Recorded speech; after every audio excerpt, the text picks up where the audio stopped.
지난 시간에 합리적 조세 체계를 못했거든요. 못했는데 오늘 조금 보고 넘어가겠습니다. 합리적이다. 합리적이란 말이 뭔 말일까요? 합리적이다. 합리적이다. 합리적이다. 합리적이다. 우리 경제학의 기본 전제가 이기성과 합리적이잖아요.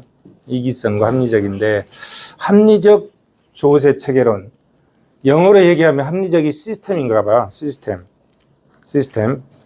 그래서 합리적이다 그러면은 합리성을 전제로 하겠죠. 합리성을 전제로 하는데, 그럼 합리적이란 말이 뭘까? 어떤 목표를 정해 놓으면 그 목표를 달성하기 위해서는 어떤 수단을 이용해야 될 거 아니에요. 수단을. 그래서 목표를 달성하기 위한 그 목표를 달성하기 위한 수단이 일관성이 있는 것이 합리성이 아닐까 하는 생각이 들거든요. 합리성. 여러분들이 합리성이 뭔지는 여러분들이 개념을 좀 정리를 해보세요. 합리성. 목표와 수단 간의 일관성. 그게 합리성이 아닌가 하는 생각도 드는데, 어쨌든 조세 체계가 합리적이어야 된다 이런 얘기죠. 조세 체계가. 그러면 조세 체계가 어떻게 합리적인가에 대해서 이번 시간에 한번 살펴보도록 하겠습니다. 여기 보시면 이제 조세 체계의 역사성. 이건 사실 두 번째 시간에 다 한 거거든요. 두 번째 시간에 조세의 발달 과정에서 개략적으로 살폈던 내용들을 정리해 놓은 겁니다. 여기 조세 체계의 합리성에 맞게 정리해 놓은 거죠.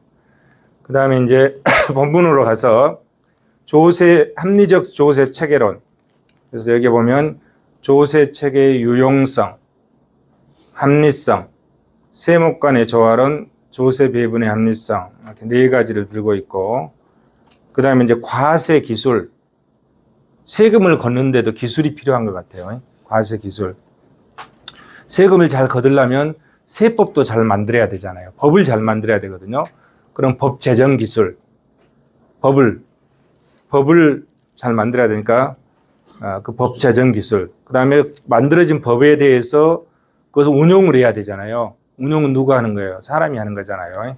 그래서 그 운용 기술, 그런 것들이 아마 과세 기술인 것 같은데 어떤 내용들이 있는지 간략하게 한번 살펴보겠습니다. 자, 자본주의 초기의 성립기의 조세 체계, 이것들은 이제 봉건사의 영지 수입, 특권 수입 다 논했잖아요. 넘어가고요. 자, 잘 넘어가고, 다 얘기한 것들입니다. 넘어가고, 요것만 가지고 한번 살펴볼까요? 요것만 가지고 한번. 이제 앞에 얘기한 것들이 현대 자본주의 새로운 경향, 자본주의 발전 과정과 조세 체계. 요약한 거니까 한번 보죠. 자, 자본주의의 발전 단계, 자본주의 성립기. 그렇게 15, 16세기 중상주의가 지나고 나서 이제 17, 18세기 자본주의 성립기에 그때 중심적인 조세군이 소비세였다. 옛날에 한편 소비세가 좋은 세목이라 한 적이 있잖아요. 왜 그러면 사람들이 다 세금을 안 내려고 한단 말이야. 세금을. 그러면은 그때는 모든 사람들이 세금을 다 내게끔 하는 것이 평등, 공평성에 맞다. 이렇게 생각한 적이 있었잖아요. 뭐 승려라든지, 기사라든지, 귀족이라든지 이런 사람들도 세금을 내게 하는 것, 보편성. 그 보편성을 갖출 수 있는 조세가 소비세라고 그랬죠. 그래서 그다음 초기에는 그게 좋은 세금이라고 여겨졌다 이런 얘기예요. 소비세. 조세 체계의 경제적 작용으로 자본의 본원적 축적이 이루어진 자본주의 초기를 얘기하는 거죠. 그 다음에 이제 산업자본주의 시기, 비례적 수익세, 산업자본을 축적하던 그 시기, 그 다음에 독점자본주의 시대, 그때는 차별적, 누진적 종합소득세, 그리고 또 소비세의 비중도 그때 또 올라가고, 현대 자본주의에 와서 지금 시대로 와서는 대부분 이제 소득 중심의 소득세가 보편적이잖아요. 그래서 소득세의 대중과세와 어느 나라든지 소득세가 보편화되어 있어요. 거의 제일 많이 세수 중에 제일 많이 차지하는 것이 소득세인 것 같아요. 소득세가 대중과세 보편화되어 있고, 그 다음에 소비세 의존도 강화되어 있어요. 소비세. 소득세는 세금 걷기가 좀 어려워요. 민원도 많고. 근데 소비세는 우리나라 부가가치세 생각해 놓으면 내가 세금 낸지 안 낸지도 모르고 법만 만들어 놓으면 자동으로 거쳐져 버리거든. 그래서 소비세 의존 강화, 특히 이제 부가가치세죠. 이런 방향으로 해왔다는 것 한번 살펴보고요. 그 다음에 이제 두 번째, 합리적 조세 체계로. 그럼 조세 체계가 뭐냐? 조세 체계. 자, 여러 종류 개별 조세로 구성되는 전체적인 시각에서 하나의 질서. 조세가 많잖아요. 우리나라 조세도 몇 가지가 있죠? 국세, 지방세 다 합쳐가지고 20몇 개 되잖아요. 20몇 개. 20몇 개 되죠? 20몇 개. 14개에다가 11개, 25개인가요? 그렇게 이렇게 세목들이 굉장히 많아요. 세금의 종류가. 그럼 이걸 어떻게 체계적으로 묶어서 어느 부분에서 세금을 거둬들일 건지, 이렇게 이제 하는 것이 조세 체계죠. 뭐라고 했습니까? 하나의 질서단 말이야. 질서. 여러 종류의 개별 조세로 구성되는 전체적인 시각에서 하나의 질서를 조세 체계라고 한다.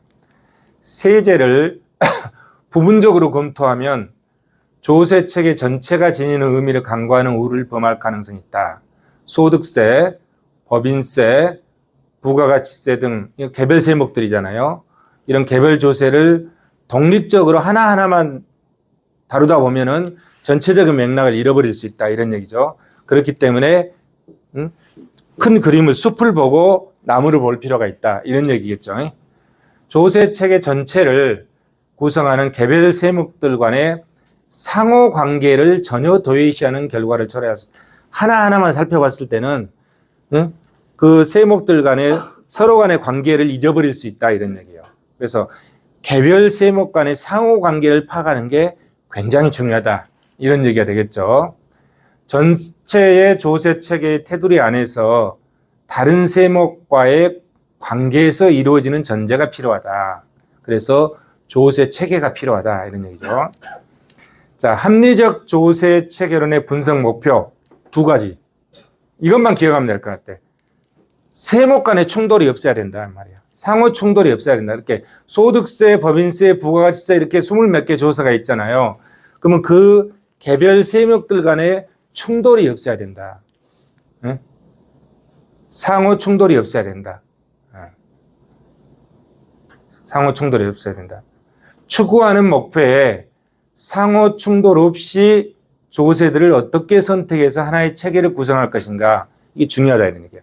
두 번째, 그럼 체계를 구성했잖아요. 그럼 어느 세목에서 어느 정도 세금을 거둬들일 것이냐, 이것도 중요하단 말이야. 세수상의 비중, 충돌이 없어야 되고 세수상의 비중, 이게 중요하다. 그래서 어떻게 하면 충돌이 없이 세목을 구성하고 또 그렇게 구성된 세목들 간의 체계 속에서 어느 부분에서 어느 정도의 세수를 확보하는 것이 중요한지, 이 두 가지의 분석 목표가 있다, 이런 얘기죠. 자, 유용성, 조세 체계의 유용성. 첫째, 특정한 정책 목표를 추구하는 경우 전체 조세 체계와 유리된 개별 세목의 조정이나 검토는 그 시행 과정에서 다른 세목과의 충돌을 극복해야 된다. 충돌이 없어야 된다. 여기 상호 충돌 없이 충돌이 없어야 된다, 이런 얘기죠. 두 번째, 지금 우리는 유용성을 보고 있는 거죠. 개별 세목만의 미시적 안목은 다른 조세와 중복될 수 있으므로 정책 효과의 이중성, 조세 부담의 중복 등을 극복해야 된다. 중복이 없어야 된다. 세 번째, 조세 체계의 접근은 세목 간의 충돌 및 조세 부담의 이중성 등을 극복할 수 있음으로 인해서 과세의 공평은 물론 자원 배분의 효율성도 추구해야 된다, 이런 얘기고. 넷째, 조세 체계의 전체적인 시각을 통해서만이 계층 간의 조세 부담의 공평은 물론 세제에 대한 민의를 조화롭게 수렴해서 국민의 조세 의식 개선에도 크게 기여할 수 있다. 조세 체계를 설정해서 살피면 이러한 유용성이 있다. 이런 얘기겠죠. 자, 합리성. 조세 체계의 합리성 기준. 이제 봄이 되니까 좀 덥네.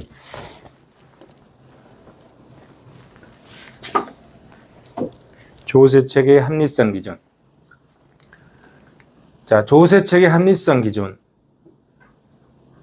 두 가지 관점에서 살펴보는 거죠. 하나는 뭐죠? 과세 원칙론적인 입장. 하나는 과세 이상론적인 입장. 이 두 관점에서 합리성을 살펴보고자 합니다. 자, 조세 체계 합리성 기준에서 합리적인 조세 체계는 합리적으로 구성되어 있다. 조세 체계가. 그러면 그게 이상적이단 말이에요. 이상적. 근데 그거를 현실적으로 운영하는 데 있어서는 합리적으로 운영되지 않은 경우들이 많죠. 그래서 현실은 그 합리성이 흐트러지는 거죠. 그래서 그 흐트러진 현실의 조세 체계, 그걸 역사적 조세 체계라고 한다. 역사적 조세 체계. 역사적이라는 게 뭔 말입니까? 역사적이라는 게 우리가 하루하루 살잖아요. 한 90에서 100살, 이제 여러분들 한 100살까지 살 거야. 하루하루 사는데 1살 때, 2살 때, 3살 때, 4살 때, 100살 때까지. 그럼 그 100년 동안은 뭐가 되는 거죠? 100년 합쳐놓은 여러분들의 삶의 역사가 되는 거지. 역사란 게 그런 말이잖아요. 예, 조세도 마찬가지단 말이에요. 운영을 하는데 매년 조세 제도로 운영하잖아요. 근데 그게 쌓이고 쌓이면 그것이 역사가 되는 거잖아요. 현실의 역사가 되는 거지. 여러분들도 지금 한 24살 되잖아요. 계속 삶의 역사가 쌓여가는 거죠. 자, 조세 체계 합리성 기준. 하나의 조세 체계가 바람직하게 구성되고 있는가 판정하는 기준은 주관적인 특성을 띈다. 그것은 시대적, 역사적 특수성에서 비롯되어 생성된 조세 이념과 밀착된 것이기 때문이다. 합리성이란 수단과 목표가 상호 일치해야 된다. 그것이 그런 걸 합리성이라고 한다. 이런 얘기지. 합리성. 합리적 행동. 수단과 목표가 일치하는 것. 합리적 조세 체계. 목표와 수단의 일관성에 기초한 합리성이 주어진 조세 체계. 목표와 수단의 일관성. 이게 합리성이라 하잖아요. 그래서 그 합리성의 기초에서 조세 체계가 형성됐을 때 그것을 합리적 조세 체계라고 한다. 이거를 이제 현대적으로 표현하면 요즘 시스템이다. 시스템적이다. 이런 얘기를 하는 거죠. 이런 얘기죠. 근데 여담을 좀 하면 시스템적이다는 얘기를 많이 해요. 사람들이. 시스템적이다. 굉장히 좋은 말이죠. 그러면 시스템적으로 한다는 거는 개인의 주관을 배제하고 가급적 객관적으로 한다는 얘기잖아요. 그런 거 아니겠어요? 응? 그렇죠? 예를 들어서 여기서 이렇게 있는데 여러분 60명 있는데 여러분들을 성적을 평가하는데 내가 저 친구는 말도 잘 들을 것 같아. 생각도 곧을 것 같아. 성격도 좋을 것 같아. 그래, 넌 100점. 이거는 뭐죠? 굉장히 주관적이잖아요. 선생의 주관적이지. 응? 이게 주관적이지. 근데 저 친구를 평가를 할 때, 그래, 출석은 잘했어. 출석 점수 20점.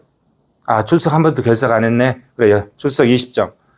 그래, 중간고사 시험, 그래, 보니까 잘 썼네. 그래, 그 중간고사 20점. 또 기말고사 시험 문제를 넣고, 한 4-5문제를 내놓고 다 풀락 해가지고, 그러고 보니까, 내가 선생이 추구하는 목표대로 답안지를 잘 썼네. 그래, 이게 60점. 그래가지고 이 사람 100점. 이러면 굉장히 체계적이잖아요. 이걸 시스템적이라고 그러거든. 이걸 시스템적이라고. 근데 이 시스템적이라고 할 때는 뭐가 돼야 되는 거죠? 이 시스템적인 거를 나는 그냥 개인이 평가를 했는데 기계가 평가를 한다고. 요즘 기계가 AI가 평가를 하잖아요. 그러면 뭐 어떤 절차를 거치나요? 인푸트, 요소가 들어가잖아요. 요소를 집어넣어 인풋. 그러면 들어가면 기계 안에서 막 통계를 돌리고 뭘 돌리고 막 돌려가지고 뭘 만들어내. 그걸 뭐라 하죠? 처리 과정. 그래가지고 그 결과물이 딱 나오잖아요. 그럼 아웃풋. 이렇게 해서 그 나온 아웃풋가 목표잖아요. 목표치잖아요. 목표치가 나왔다. 그러면은 들어가는 어떤 데이터를 집어넣느냐, 인풋. 어떤 모델을 가지고 처리를 했느냐, 처리 과정. 그래서 거기에 나온 아웃풋을 가지고 판단을 하면 이게 시스템적이지. 그죠? 그래서 여러분들 이제 혹시 박사과정을 가게 되면 경제학과는 특히 논문을 쓸 때 이 과정을 거친단 말이에요. 예? 논문을 쓸 때, 데이터를 수집해가지고 이 데이터가 합리적인지, 중복된 건 없는지, 예? 중복된 데이터가 들어가면은 이중에 영향을 미치게 되잖아요. 그럼 가격이 아웃풋가 왜곡이 된단 말이야. 그렇잖아요? 그러면 그거를 통계적으로 뭐라고 그러죠? 다공성성 검증이라고 그러더라고. 다공성성 검증을 해서, 이중으로 들어간 데이터가 없다. 이렇게 한단 말이야. 그래가지고, 모델은 이런 모델을 쓰겠다. 어떤 모델을. 그래, 나오면, 그래, 선생님이 그걸 보고, 이놈, 자료 수집해가지고, 제대로 처리해서, 제대로 나왔네?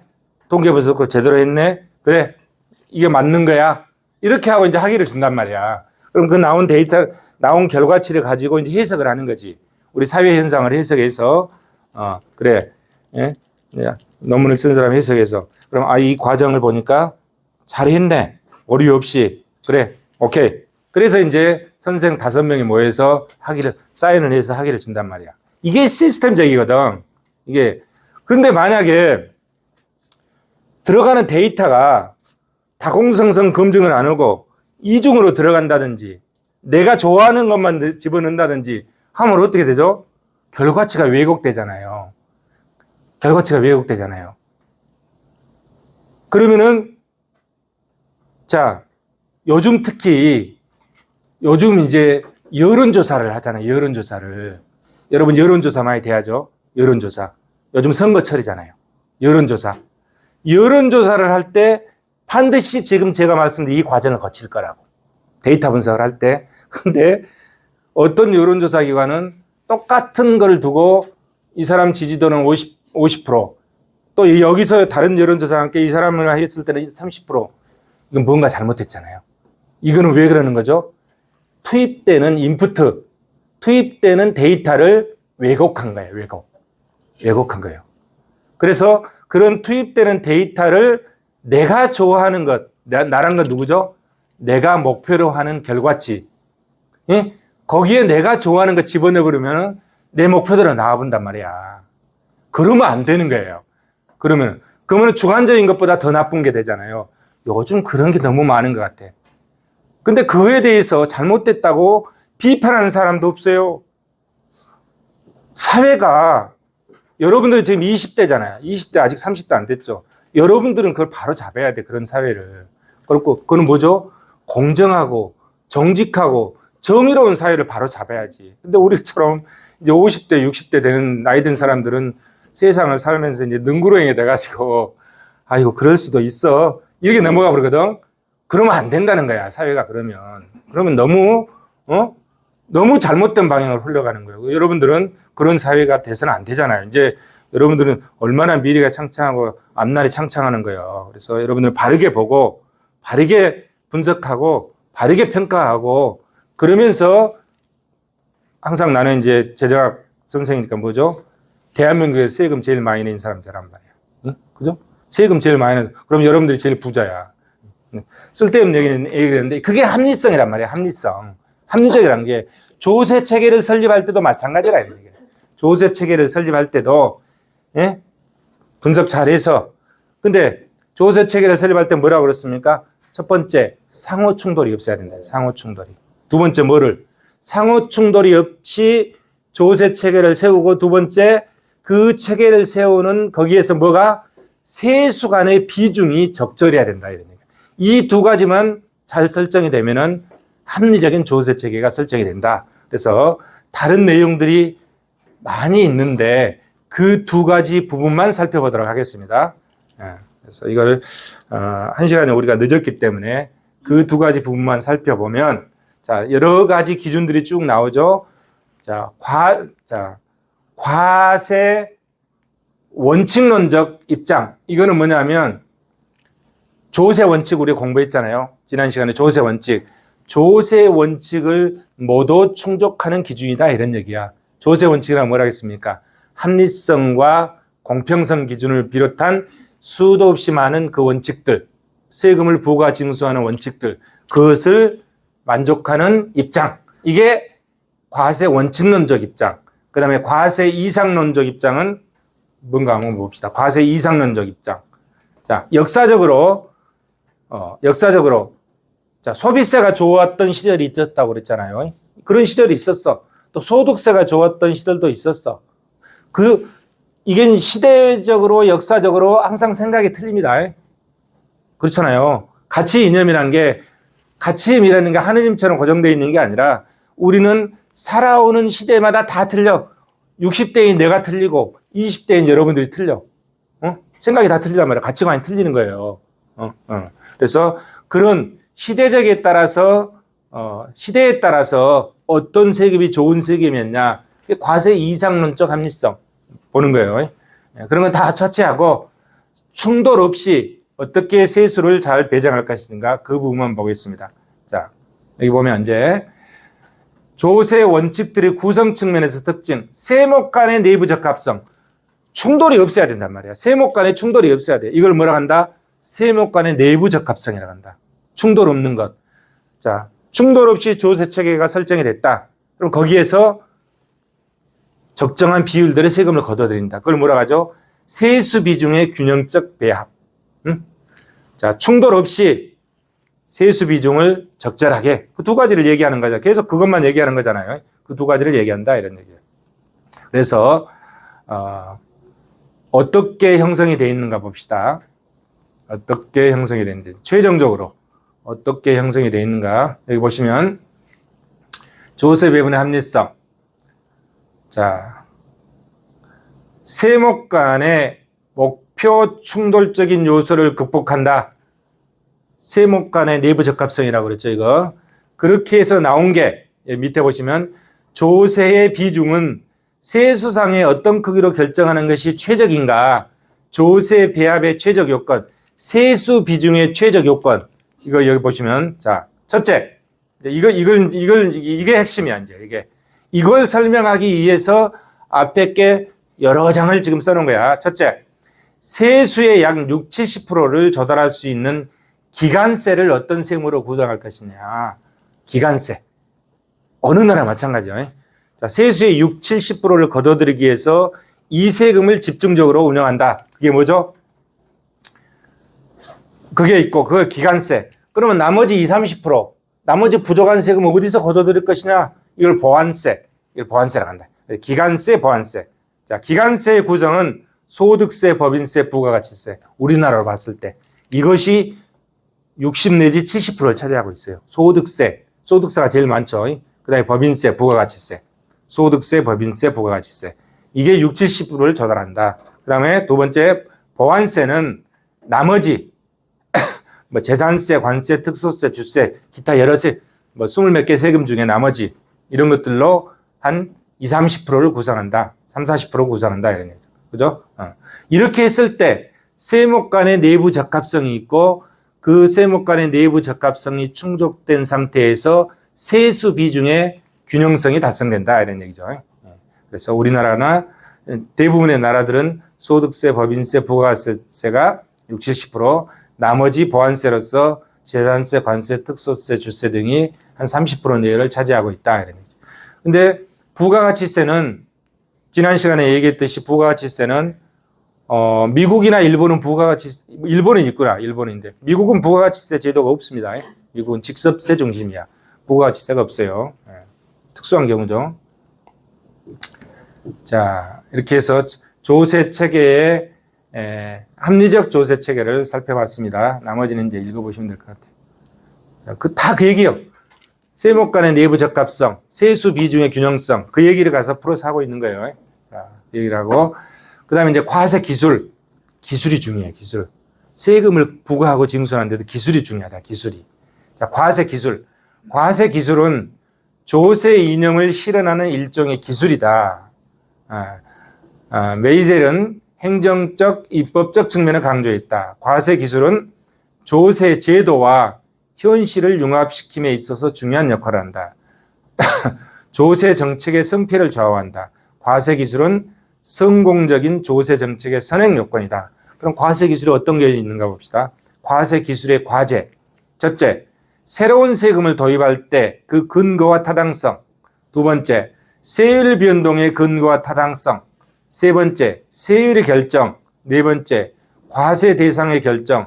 다섯 번째, 과세 도입 시기의 결정. 여섯 번째, 탈세, 불성실 신고에 대한 처벌 등 이런 과세 기술의 과제들이 있다. 이런 얘기고. 이런 과세 기술의 합리성 기준. 첫째, 징세비와 수능비가 너무 크지 않아야 된다. 두 번째, 세제의 경제적 효과가 부정적이지 않아야 된다. 과세 기술의 합리성 기준. 그리고 과세 기술의 합리성 기술을 적용함에 있어서 고려해야 될 사항. 첫째, 세목의 내용을 어떻게 형성할 것이냐.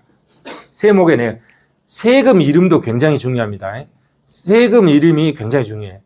세금 이름이 마치 세금이 아닌 것처럼 이름을 지어가지고 세금으로 부과 징수하는 것들. 이런 것들이 많아요. 이런 것들이 많아요. 자, 새로운 세제에 대한 사람들의 태도, 의견, 여론, 새로운 세제를 도입하는 데 필요한 근거, 과세 원칙상의 문제 등을 고려할 필요가 있다. 국민의 조세 의식, 조세 도의, 국가 목표, 경비 지출에 대한 견해, 태도 등을 검토하고 고려할 필요가 있다. 세목의 내용을 어떻게 형성할 것인가, 이걸 고려해야 된다고. 두 번째는 역사적, 제도적, 행정적 측면도 고려해야 된다. 정부의 행정구조, 행정질서, 경제질서, 경제법, 조세법, 기업 형태, 기업의 행동 양식, 기업의 장부 기장 제도, 기업의 경영 방식, 이런 것들을 다 고려해서 할 필요가 있다. 이런 얘기예요. 그래서 이 과세 기술은 이러한 경제 질서 및 납세자의 행동에 영향을 미치므로 여러 여건을 고려해서 운영할 필요가 있다. 이런 얘기 같습니다. 세법 제정의 기술, 세목의 명칭을 어떻게 붙일 것이냐. 아까 금방 얘기했잖아요. 명칭이 중요하다. 마치 세금이 아닌 것처럼 명칭을 붙여가지고 세금으로 거둬들인 경우들이 많다. 각 나라들이, 우리나라뿐만이 아니고. 그 다음에 신세 도입 시기. 시기도 굉장히 중요하다. 타임이 중요하다. 타임이. 세율 인상이나 신세 도입의 경우 세법 시행 이전에 이미 실효효과가 나타나기 때문에 이 도입 시기가 중요하다. 이럽니다. 그 다음에 세법의 작성, 과세 객체 선정, 과세 표준의 결정, 인적 측면, 세법을 작성, 세법 제정 기술도 필요하다. 이런 거죠. 이게 아무나 막 이렇게 법을 만든 사람이라고 해서 만드는 게 아니고 이 부분에 세법 측면에서 법을 만드는데 전문성이 있어야 된다. 이런 얘기죠. 그 다음에 여러 가지 과세 표준, 과세 표준은 뭐로 할 것이냐? 소득세로 할 것이냐? 소득세로 할 것이냐? 소득세는 뭐고 소득세는 뭐라겠죠? 소득세는 소득이고 수득은 외형을 기준으로 하는 거예요. 외형을. 소득의 외형을 기준으로 하는 거예요. 소득세는 소득의 순소득을 기준으로 하는 거예요. 납세 의무자의 결정도 중요하다. 이런 얘기예요. 그래서 이렇게 세법을 제정할 때 이런 것들을 고려할 필요가 있다. 이런 얘기고. 이런 것들이 다 과세 기술이에요. 그 다음에 세율을 선택할 때도 과세 기술이 필요하다. 세율. 세율을 선택할 때, 세율을. 이렇게 세율을 선택하는데도 과세 기술이 필요하다. 쭉 나와죠. 그 다음에 납세 협력 비용과 징세 비용도 마찬가지다. 이런 얘기죠. 납세 협력 비용, 징세 비용 쭉 살펴보시면 되고. 쭉 넘어갈게요. 여기까지 하고 이제 오늘 할 것. 자, 조세 체계 합리성에서는 두 가지만 기억하면 된다고 그랬죠. 뭐라고 그랬습니까? 세목 간의 내부 적합성. 그 다음에 세수 비중. 이것만 기억하시면 될 것 같습니다. 자, 그리고 이제 이번 시간에 할 게 조세 제도론입니다. 자, 여기서 조세 제도론이라고 이름을 붙여놨는데요. 제도라고 붙인 거는 다른 의미가 아니고 제도를 운용하는 행정관청의 입장에서 행정청의 입장에서 많이 연관성이 있는 것들, 그거를 이제 조세 제도론 이렇게 이름을 붙여놨거든요. 그래서 1장에서 조세 구조론, 2장에서 조세 재배분론, 3장에서 조세 지출론, 4장에서 최적 세제 개혁론, 5장에서 조세 심리론, 6장에서 조세 행정의 문제와 탈세 이론 이렇게 했는데 오늘 1장, 2장, 3장을 하고 다음 주에 4장, 5장, 6장을 하도록 하겠습니다. 자, 조세 구조. 아까 조세 체계까지 우리가 봤죠. 조세, 개별 조세가 20 몇 개 있다고 그랬죠. 우리나라에 25개인가요? 뭐 있잖아요. 25개. 그거를 체계적으로 구성한다고 그랬잖아요. 조세 체계 합리성. 체계적으로. 조세를 25개의 조세를 체계적으로 구성한다. 조세 체계 합리성. 어떻게 체계적으로? 첫 번째, 내부 적합성. 두 번째, 세수 비중의 균형. 이걸 얘기했잖아요. 조세 체계. 체계적으로 구성을 해서, 그 다음에 조세 구조를 만든다. 이러니까. 조세 구조를 만든다. 그러면 이 조세 구조의 개념을 한번 보죠. 조세 구조. 텍스 스트럭처 그랬잖아요. 뼈대. 구조. 스트럭처. 어떤 한 나라에 여러 종류의 조세가 모여서 조세 체계를 만들고 그렇게 만들어진 전체적인 뼈대를 조세 구조로 간다. 조세 구조 이해되시죠? 조세가 있고 조세 체계가 있고 조세 구조가 있잖아요. 체계적으로 만들어진 뼈대, 그거를 조세 구조로 간다. 텍스 스트럭처. 그래서 조세 구조 변동의 일반 이론. 하인리는 경제의 발전 과정의 각 단계에 있어서 조세 구조가 어떻게 변하는가 경험적으로 관찰을 해서 정리한 내용이 있어요. 그 다음에 조세 구조의 장기적 변화에 관한 모형, 이행적 초기 단계, 이행적 최종 단계, 그 다음에 이 이행적 과정이 지나고 난 근대 사회의 조세 구조, 이렇게 해서 분류가 되어 있습니다. 쭉 한번 보겠습니다. 자, 근대화 단계. 한번 읽어볼까요? 근대화 단계. 성장 과정에서 나타나는 소득과 부의 재분배 문제, 사회복지 및 사회보장 등을 위한 조세 구조 또는 조세 정책 구사보다는 불황시의 경기조정적인 세제 등을 일련의 새로운 정책적 요구에 부응하는 조세 구조를 선택할 수 있는 신축성 있는 가능성을 제시하고 있다. 예를 들어서 부의 재분배를 위해서는 직접세, 중심의 조세 구조로 전환하는 것이 필요하다. 그죠? 직접세는 누진세에 의해서 소득세 보면 되잖아요. 누진세에 의해서 많이 번 사람은 세금 많이 내고 적게 번 사람은 세금 적게 내고 이렇게 되잖아요. 그러면 뭐죠? 부의 재분배, 소득 분배의 격차를 줄여줄 수 있잖아요. 이걸 수직적 공평성이라고 그랬잖아요. 그러기 위해서는 뭘 해야 된다? 부의 재분배를 위해서는 직접세 중심의 조세 구조를 짤 필요가 있다 이런 얘기죠. 그 다음에 반대로 경제 확대 성장이 필요하다. 자, 부의 분배보다는 성장이 더 필요하다 이래요. 성장이 필요하다. 이럴 때는 간접세 중심의 조세 구조를 설정할 수 있다. 반대로 경제 확대 성장이 중요시되면 간접세 중심의 조세 구조로 전환할 수 있는 신축성 있는 조세 구조 설계가 필요하다. 자, 부의 재분배에서 경제 성장 확대로 만약에 조세 구조를 바꾸고 싶다. 그러면 이걸 바꾸려면 신축성이 있어야 되잖아요. 그렇기 때문에 신축성 있는 가능성이 필요하다 이런 얘기죠. 조세 구조 변화의 역사적 규정성의 특징. 우선 농업사회의 세워놓을 전통적 집적세 여기잖아요. 농업사회 전통적인 집적세 곡물로 냈겠죠. 곡물로. 그죠? 우리나라 다 곡물로 냈잖아요. 쌀 농사 지었다. 그러면 쌀을 나주평야에서 쌀 싣고 가서 어디로? 저 강화도로 해가지고 강화도에 도피해 있는 임금님한테 갖다 바치는 거죠. 농업사회 전통적 직접세. 그죠? 그 다음에 이행사회 초기 이때는 해외 교역세 뭐죠? 관세 이런 것들 간접세들이잖아요. 간접세. 예? 해외 교역세, 이행사회 초기, 그 다음에 이행사회 후기, 국내 간접세, 소비세, 예? 부가가치세 이런 것들이죠. 그 다음에 근대사회로 와서는 근대적인 직접세, 이게 뭐죠? 소득, 종가세인 소득세를 얘기하는 거죠. 이런 형태의 변화 과정을 겪었다 이런 얘기죠. 근데 이제 현대에 와서는 대중과세화 돼 있잖아요. 세금을 많이 걷어야 되잖아요. 부족해. 2023년도 작년에 세금을 얼마를 걷었냐면 딱 400조 걷어요. 400조. 근데 올해 얼마죠? 60조가 부족가 돼요. 올해 목표 자체가 부족하게 세워졌어. 350조? 대략이 5, 60조가 부족하니까 올해 세수 목표가 350조야. 펑크나잖아요. 한 5, 60조가 펑크나는 거야. 근데 골치 아픈 거야, 그러면.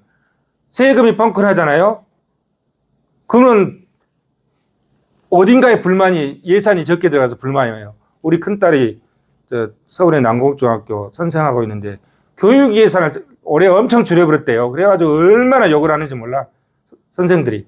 막 그러더라고. 이렇게 어딘가에 세금이 예산이 적게 들어가니까 부작용들이 막 생기는 거야. 왜? 작년에 400조 걷었는데 올해 350조밖에 못 걷는다 이러는 거야. 50조 펑크나잖아요. 정확한 수치는 50 몇 조인가 돼요. 5, 60조 펑크나죠. 이런 현상이 생긴단 말이에요. 그래서 세금을 정부 예산에 맞게끔 세금을 걷는 게 굉장히 중요하단 말이에요. 그걸 제대로 못 걷잖아요. 그냥 온 동네에서 불만이 막 쏟아져 나오는 거지. 여기저기서 불만이야. 막. 순진한 우리 딸이 막 불평하듯이 그런 현상이 생긴단 말이에요. 이렇게. 그래서 현대에 와서는 어떻다? 조세 원칙에도 그랬잖아요. 조세 원칙에 제일 앞에다 뭘 넣었다? 세수 충분성을 넣었잖아요. 충분히 걷어들여야 된다. 세수 충분성. 자, 그 다음에 조세 구조의 진화의 특성. 조세 구조는 여러 요인에 의해서 변동하면서 진화한다. 야, 변동하면서 진화. 모든 게 마찬가지인 것 같아. 고정된 게 하나도 없는 것 같아요. 응? 원래 그대로 있는 게 하나도 없어. 시간을 놓고, 시간적으로 보면, 우주도 그러잖아요. 우주도 지금 138억 년 동안 변화해 왔잖아요. 저도 마찬가지로 올해 61인데, 61년 동안 그 변화에 순응해 왔단 말이야. 여러분들도 100살 살 때 매년 그 변화에 순응해 가는 것 같아. 항상 변화해. 뭐든지 변화해. 내 생각도 변화하고, 내 사고도 변화하고, 막 변화. 그 변화에 순응하고 그 변화에 적응한 자만이 살아남는 것 같아요. 여러분도 마찬가지예요. 여러분 사회에 가가지고 여러분들이 들어가 있는 그 사회에 그 변화에 처음에는 딱 적응됐잖아요. 매년 변화해. 그 변화에 적응된 자만이 살아남아서 뭐가 된다? 대한민국에 제일 세금 많이 내는 사람이 된다. 변화에 적응해야 된다. 생물도 마찬가지잖아요. 응? 모든 생물들이 다 지구 환경의 변화에 순응하고 적응한 생물만이 지금 살아서 지금 있잖아요. 공룡 다 죽어버리고 없잖아요. 응? 벌써 1억 2,500만 전에 다 6천만 년 전에 유칸탄반도에 별이 암석이 떨어졌으니까 6천만 년 전에 다 없어져 버렸잖아요. 그 이후에 지구가 계속 변하면서 변화에 적응한 자만이 살았다 이거야. 모든 생물이. 사회도 마찬가지인 것 같아. 항상 변화해. 그럼 그 변화에 적응을 해야만이 살아남는다 이런 얘기예요. 나처럼 나이가 들잖아요. 나이가 들고 50대, 60대가 되면 변화에 적응을 잘 못해요. 그러니까 잘 살아남지를 못하는 거지. 그러니까 자꾸 퇴보해 가는 거죠. 여러분들이 이제 팔팔하잖아요. 이제 얼마나 왕성해. 변화에 잘 적응을 하면서. 그렇다고 그 변화에 적응한다는 게 막 간신처럼 이렇게 하라는 얘기가 아니에요. 자기 원칙과 원리와 자기 논리를 가지고 적응해 나가야 하는 거죠. 이렇게 조세 구조도 여러 가지 요인에 의해서 변동하면서 진화된단 말이에요. 변동하면서 진화되기 때문에 거기에 맞게끔 조세 구조를 설계해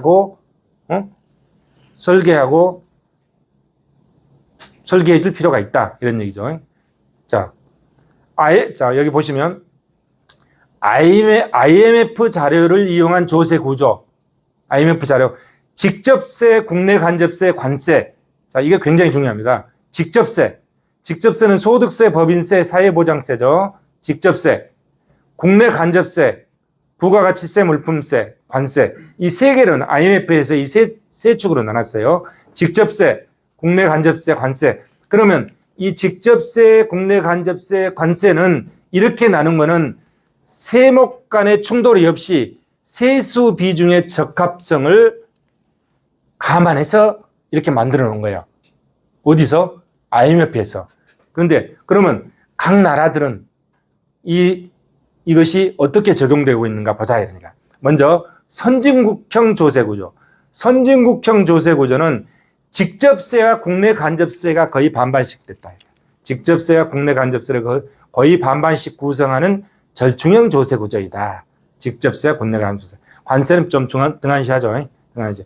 예외적으로 미국과 일본은 직접세 치중하는 국가고 소득세, 사회보장세에 치중하는 직세 치중 절충형 조세구조이다. 미국과 일본은 제외한 대부분의 선진국들은 직접세와 국내 간접세 중심이다 이런 얘기. 그 다음에 중진국형, 신생공업국, 우리나라 같은 중진국형, 우리나라 같은 경우는 직세와 국내 간접세 및 관세 이 세 개를 골고루, 선진국은 이 앞에 두 개를 골고루, 우리 같이 중진국은 이 전체 세 개를 골고루. 우리나라 선진국이라 해야 될까? 선진국, 중진국, 꼭대기, 선진국, 거의 문턱이죠. 예. 자, 이행형, 이걸 이행형 조세구조라고 한다. 그 다음 후진국형. 후진국은 이 뒤에 두 개 중심이야. 국내 간접세, 관세. 뒤에 중심이야. 선진국으로 갈수록 직접세 중심으로 가는 거죠. 그죠? 예. 그렇게 돼 있다. 이런 거. 자, 그래서 직세 치중형 선진산업국가들, 이행형 신생산업국가, 간세 치중형 후진국형 국가들 이렇게 분류를 해놨죠. 나머지는 살펴보시고요. 자, 시대별로. 자, 시대별 조세 구조의 변화. 이거는 이제 역사적 측면에서 쭉 봤던 거고, 피터가 얘기하는 조세 구조 변동군 국가군을 한번 볼까요? 피터가. 자, 첫 번째, 재분배 지향군.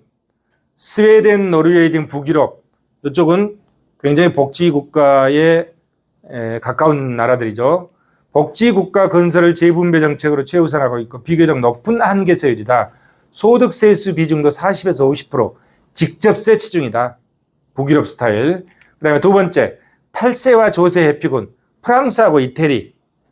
이쪽이 조금, 프랑스하고 이태리, 이쪽이 좀 생각이 자유로운 것 같아. 북유럽에 비해서 남유럽 쪽, 이태리, 프랑스가 생각이 굉장히 자유로운 것 같아. 그러다 보니까 간접세 중심이야.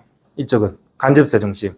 자, 프랑스와 이태리는 조세 마찰이 심하지 않은 간접세 치중 세제를 현재 하고 있다. 우리나라에서 시행하고 있는 부가가치세가 어디서 발생한 거죠? 프랑스에서 도입해 온 겁니다. 프랑스에서. 부가가치세는 간접세잖아요. 간접세 치중형. 그 다음에 세 번째, 지방분권화군.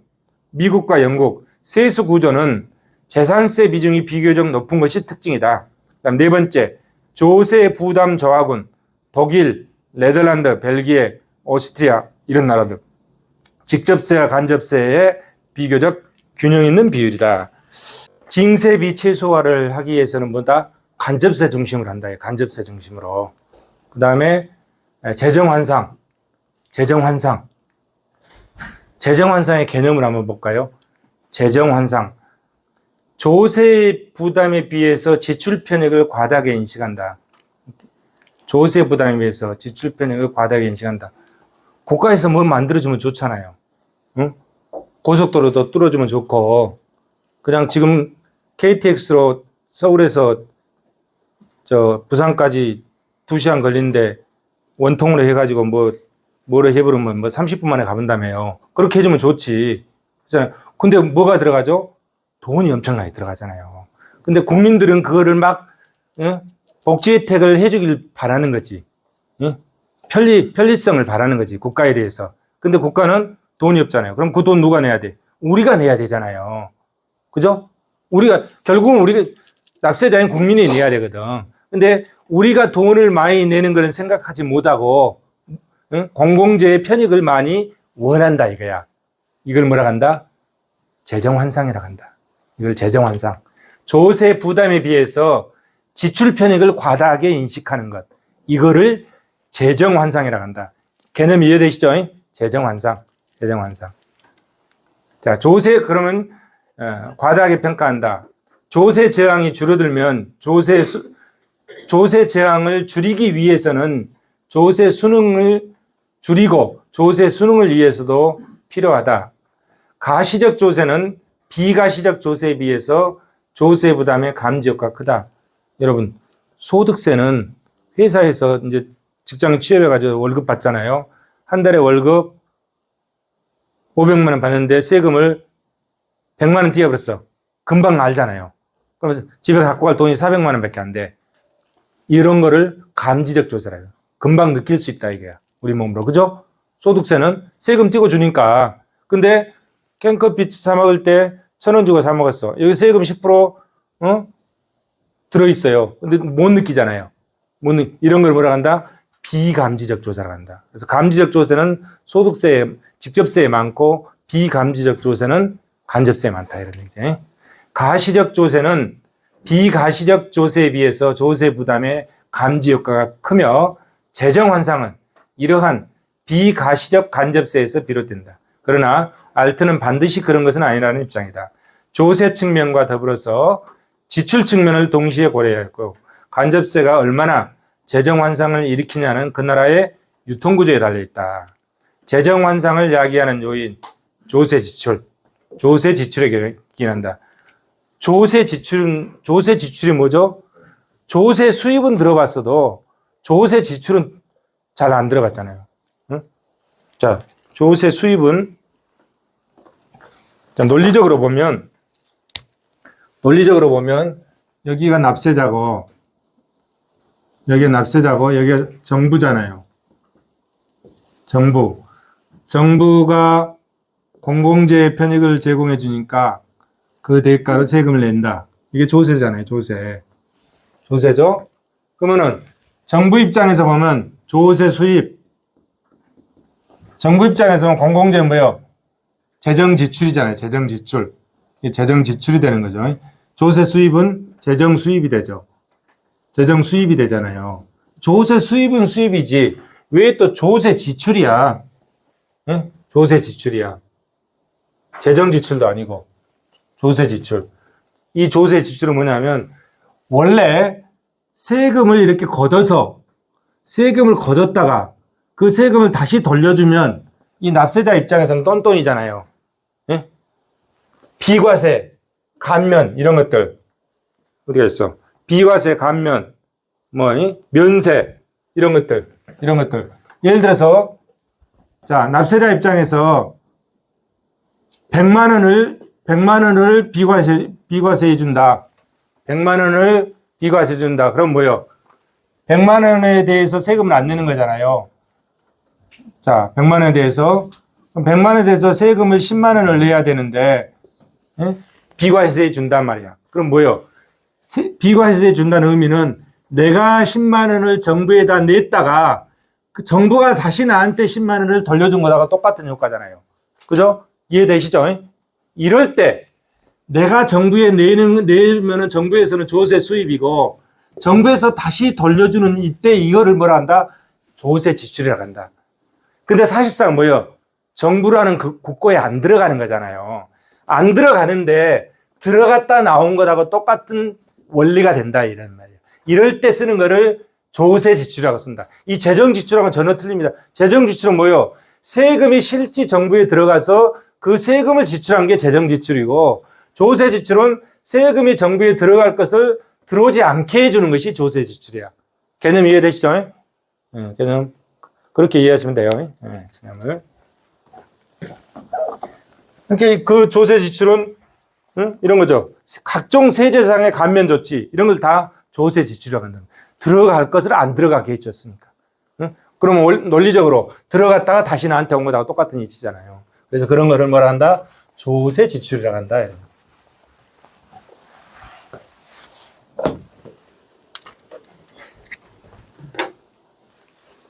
알특걸 이제 봤죠?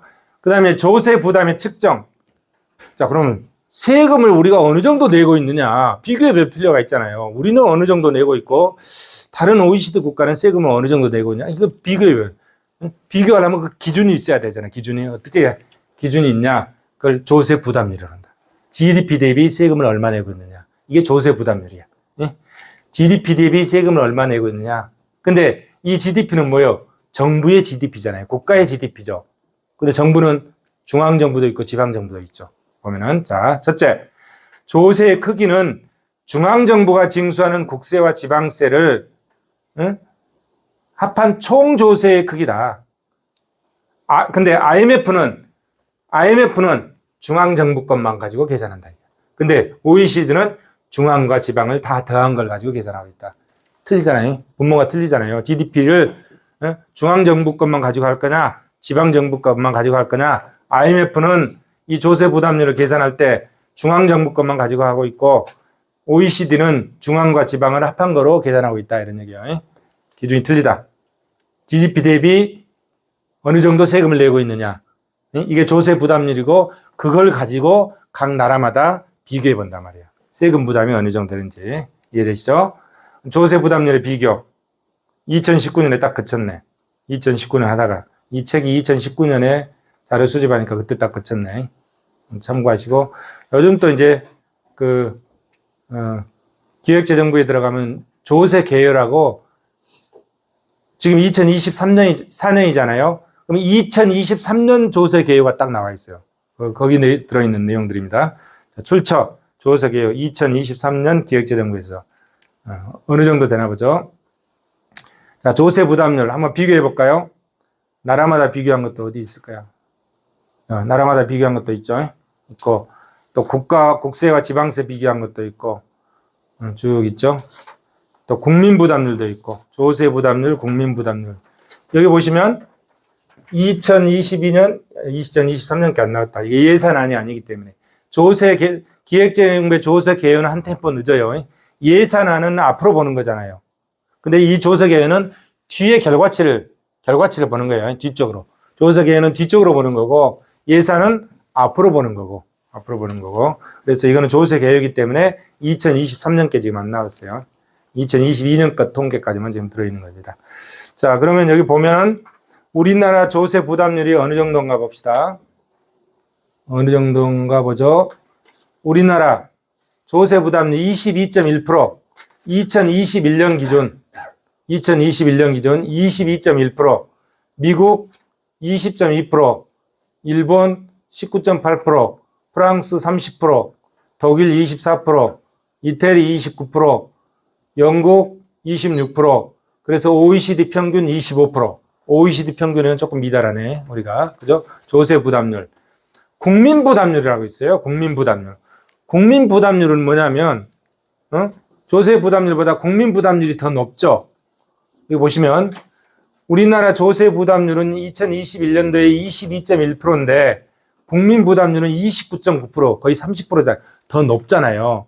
부담률이 더 높으려면 어떻게 되죠? 분모가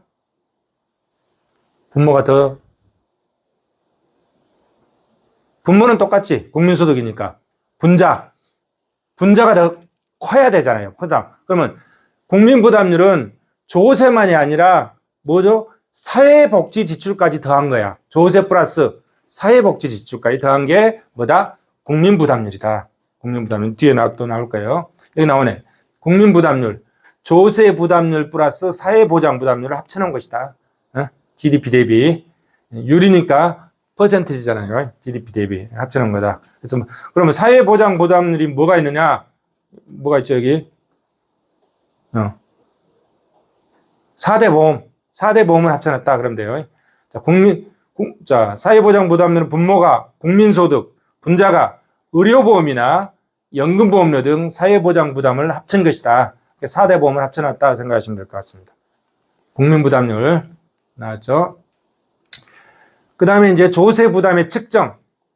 자, 조세부담을 측정하는데 측정 방법이 소득의 원천 측면과 사용 측면. 소득의 원천 측면과 사용 측면. 자, 이치를 우리가 깨달아야 돼요. 항상 이치를. 소득의 원천 측면과 사용 측면이다. 그러면 자, 기업이 여기가 있죠. 기업이 여기가 있고, 여기가 가게가 있잖아요. 가게가 있고, 그러면은 경제 모형이 이렇게 된다고 그랬죠. 여기 됐죠. 이제 그러면은 소득은 어디야?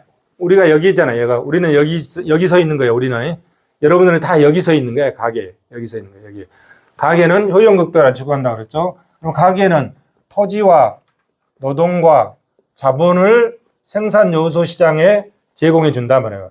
토지를 제공해 준 대가로 집대, 노동을 제공해 준 대가로 임금, 자본을 제공해 준 대가로 내 돈을 주식으로 투자하면은 집대 임금 이자, 빌려주면은 이자, 자본으로 투자하면은 배당.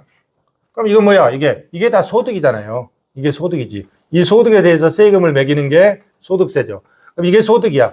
그러면 소득이 발생하는 원천이죠. 생산 요소 시장은 가게가 소득이 발생하는 원천이야. 가게의 소득이 발생하는 원천은 어디다? 생산 요소 시장이야.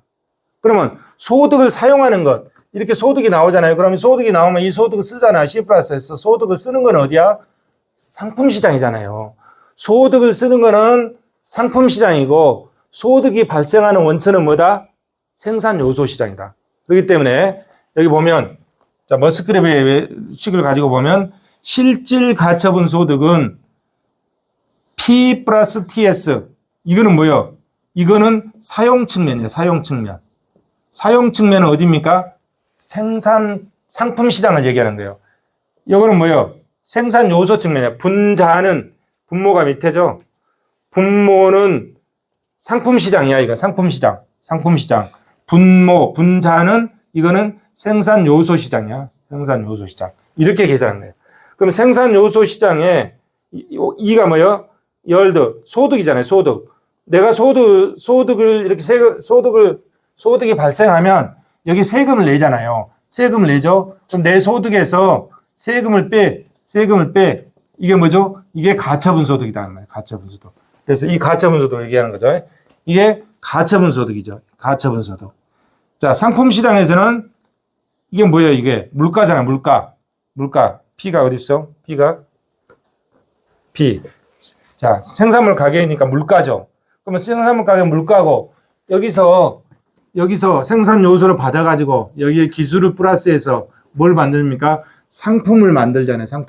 상품을 만들면 판매를 할 때 여기에 뭐가 붙는다고 했죠? 물품세가 붙잖아요. 물품세. 그러면 생산자 가격, 생산물 판매 가격에다가 물품세라고 하는 세금이 붙잖아요. 그래서 뭐죠? 플러스가 된 거죠. 플러스. 응?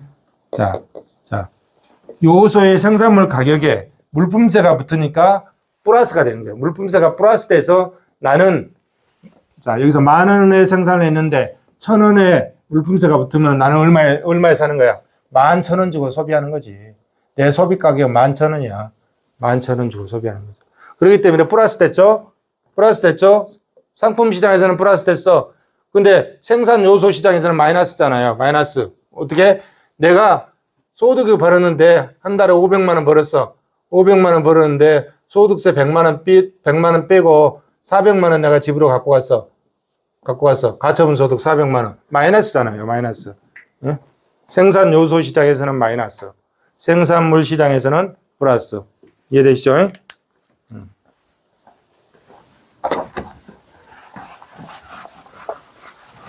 근데 이걸 글로 읽으면 전혀 이해가 안 되잖아요. 그림으로 그리면 금방 이해가 되잖아요.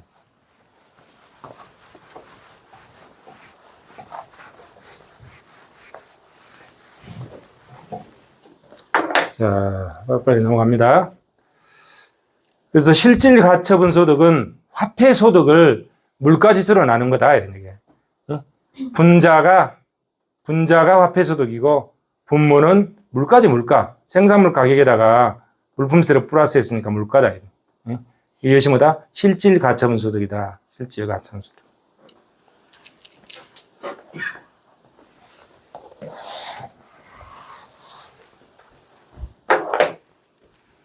자, 조세 부담의 또 측정 방법에서 일반 균형 분석과 부분 균형 분석. 일반 균형 분석. 뭐 여러분 잘 아시죠? 경제학과니까 특히 잘 알죠. 일반균형. 모든 영양 요소를 다 반영해서 평가하는 것. 그게 일반균형 분석. 부분균형 분석. 특정한 요소만 잘라내서 분석하는 것. 부분균형 분석이죠. 거기에 이제 조세 부담의 귀착 유형에는 이제 절대적 귀착, 차별적 귀착, 균형해성 귀착 있는데, 절대적 귀착은 여기 보시면 특정한 조세 부과로 인한 분배적 효과를 분석하는 방법이다. 자, 정부 지출과 기존의 세수는 변화가 없어. 응? 이게 뭔 말이냐면, 절대 귀착은 이게 뭔 말이냐면, 자, 여기가 납세자가 있고, 여기가 정부가 있잖아요. 자, 정부가 있죠. 그럼 여기 이제 공공재를 제공해주면 이제 조세, 세금을 내잖아요. 이 시스템이죠. 이렇게 되면, 자, 2023년도에 정부가 거둬들인 세금이 얼마라고 그랬죠? 400조라고 그랬죠. 400조를 거둬들였어. 400조를 거둬들였는데, 이 400조 중에,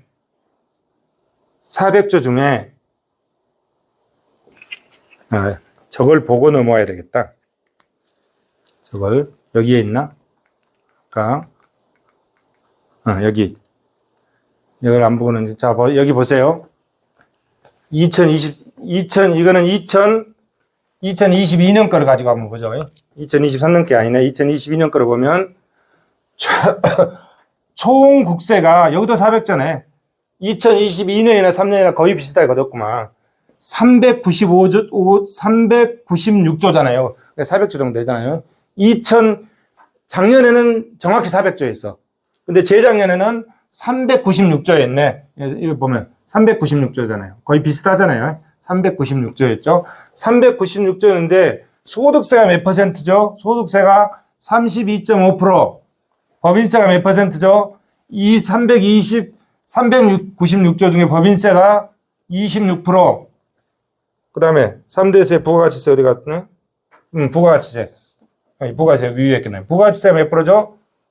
부가가치세가 20%. 그러면 이거 봅시다. 32%, 32.5, 26.2, 20.6. 그러면 얼마야? 1, 하나 올라가고, 6, 7, 8, 9, 3, 4, 5, 6, 7. 79.6% 차지하잖아요. 3대 세목이 소득세, 법인세, 부가가치세 3개가 79%를 차지한다. 3, 4, 5, 6, 7, 7이죠. 3, 4, 5, 6, 7, 79%를 차지한다. 거의 80% 차지하네요, 우리나라. 예? 차지하잖아요. 그러면, 아까 절대기착을 설명할 때, 그러면, 자, 396조잖아요. 2022년도에 396조야. 396조. 그럼 396조 중에 이 부가가치세가 20.6%죠. 부가가치세 26% 중에 이 부가가치세 26% 중에 저거를 이건 비슷해. 소득세 32% 소득세가 굉장히 많네. 32.5% 중에 만약에 소득세를 10%를 줄인다. 소득세를 10%를 줄인다. 10%를 줄이고 다른 세금으로 부과한다고 가정을 해봅시다.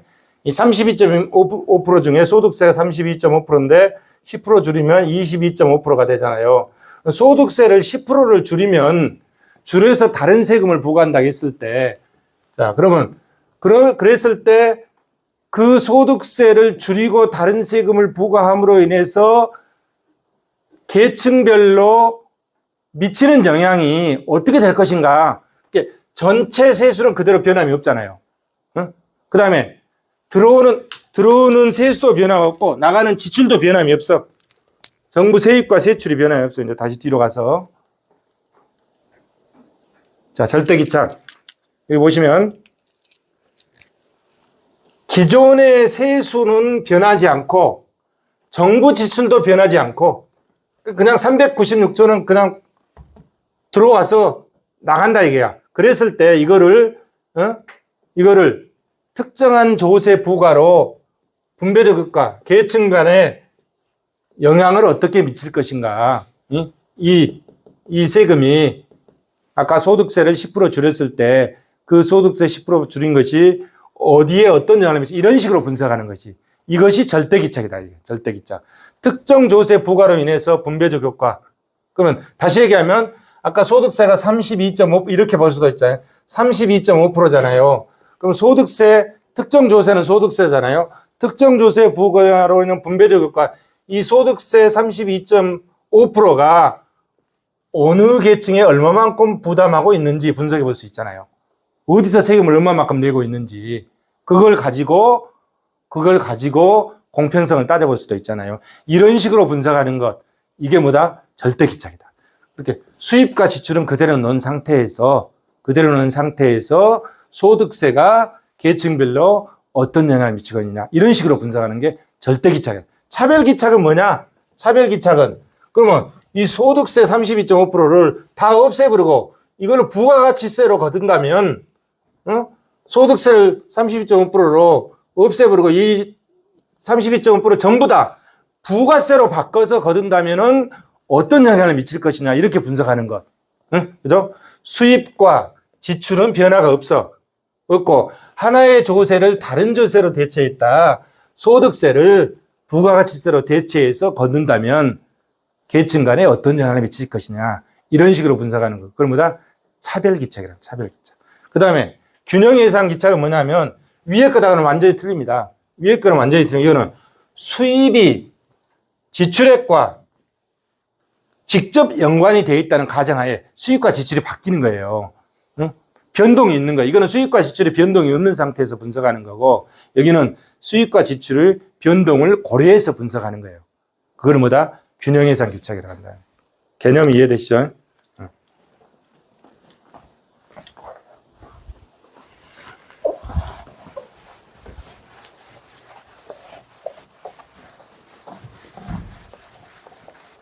와, 79%네. 소득세, 법인세, 부가가치세. 굉장히 우리나라는 잘 구성이 되어 있는 것 같아. 소득세도 32.5%, 부가가치세가 20%면 소득세, 법인세 80%에서 60%가 소득세하고 법인세가 60%잖아요. 그럼 직접세가 60%니까 굉장히 좋은 구조가 되어 있는 거죠. 되는 거지. 옛날에 제가 여러분들만 했을 때 공부했을 때하고는 전혀 다른 구조가 되어 있네. 지금 세수 체계가 전혀 다른 형태를 띠고 있구만.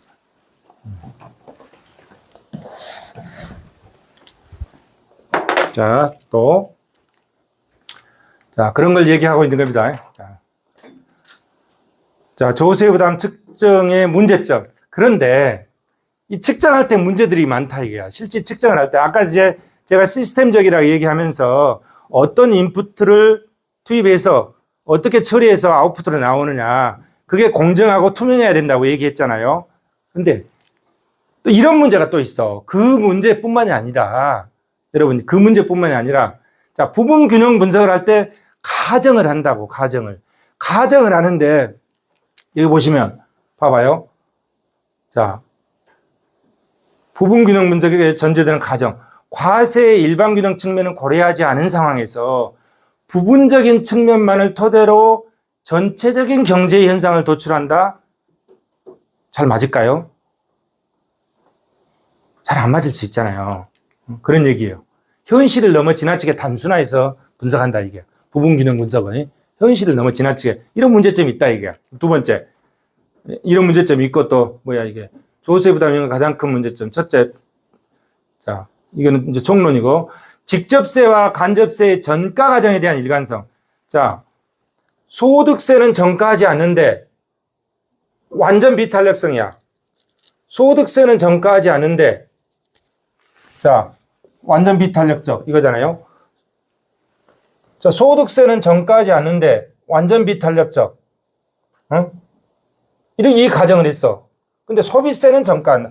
소득세는 전가하지 않는데 소비세는 전가한다고 가정을 했다. 그럼 일관성이 없잖아요. 일관성이 없어. 전가하지 않는다고 이렇게 해놓고 또 소비세는 완전 비탄력적이다. 완전 무한대잖아요. 이거. 이렇게 가정을 하면은 자 똑같은 하나를 분석하는데 이 가정이 틀리잖아요. 이러면 가격이 왜곡된단 말이야. 가격이. 근데 현실적으로 이렇게 분석을 하고 있더라 이런 얘기야. 그렇기 때문에 이렇게 분석한 게 어느 정도 정확하게 결과치가 나올 수 있느냐, 이런 문제점이 있다 이런 얘기지. 그죠? 동일한 분석에서 하나는 단기적이다. 완전 비탄력적은 단기적인 거잖아요. 완전 탄력적은 뭐예요? 무한히 장기적인 거잖아요. 하나는 단기적인 측면을, 다른 하나는 장기적인 측면을 고려하면 일관성이 없다 이런 얘기지. 근데 현실적으로 그렇게 하고 있더라 이런 얘기야. 이런 문제점이 또 있다. 둘째, 특정한 조세가 소비자에게 전가된다고 할 때 조세 부담을 분석함에 있어서 과세가 수요 곡선에 미치는 영향을 관가하고 있다. 그렇죠? 과세가 수요 곡선에 영향을 미쳐서 많은 변화가 있다. 수요 곡선은 과세 후에도 항상 일정하다고 가정한다. 근데 변동하는 것은 공급 곡선뿐이라고 가정한다. 그럼 비현실적이다. 이런. 근데 왜 이렇게 하느냐? 시간과 비용이죠. 시간과 비용 때문이죠. 물론 대형 컴퓨터를 갖다 놓고 모든 미치는 영향을 다 조사해서 하면 되겠지. 불가능한 건 아니겠죠. 되겠지. 근데 그게 효율성 측면에서 그게 바람직하냐 이런 얘기지. 어쨌든 이런 문제점들이 있다. 이런. 세 번째, 조세 부담 수준을 정확하게 측정하는 방법은 현실적으로 존재하기 어렵다.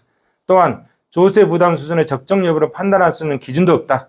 가장 많이 쓰이는 비교 기준은 비례소득세지만 정액세를 사용한다는 주장도 있다. 넷째, 소득에 비해서 조세 부담이 상당히 크다면 생산 요소 시장을 포함시킨 새로운 일반균형 효과. 다섯째, 조세로 인한 간접적인 효과가 고려돼야 할 것이다. 근데 간접적인 효과는 고려하지 않고 분석한다. 그래서 이런 문제점들이 있다 이런 얘기죠. 그럼에도 불구하고 제한적 조건에서 우리는 분석을 한다 이런 얘기죠. 제한적 조건에서. 실증 분석의 문제점. 이런 문제점이 있죠. 가계조사 자료는 평균치만을 나타내고 있는데 그 평균치도 여러 문제점이 있다. 자, 소비 행태는 소득 계층별로 다르는데 이건 뭔 말이냐면, 자, 소득세 세율이 7단계잖아요. 하나, 둘, 셋, 7단계죠. 근데 7단계 다 틀리잖아요. 여기 소득, 여기 다 틀리단 말이야. 근데 평균치로 사용하는데도 평균 개념을 쓰는 것도 문제점이 있다는 거예요. 두 번째, 지출조사에서 가계 소비 지출액과 저축액을 합한 것이 소득으로 간주한다. Y는 C+S 분석한다. 여기에 대한 가계 소득은 변동하지만 소비 지출은 일정하다고 가정한다. 이런 문제점이 있다. 셋째, 특정 조세를 소득 계층 간에 어떻게 배분하느냐 하는 문제도 있다. 네 번째, 지하 경제의 규모와 양상도 틀린데 이에 대한 충분한 연구가 없다. 이런 문제점들이 있다 이런 거죠.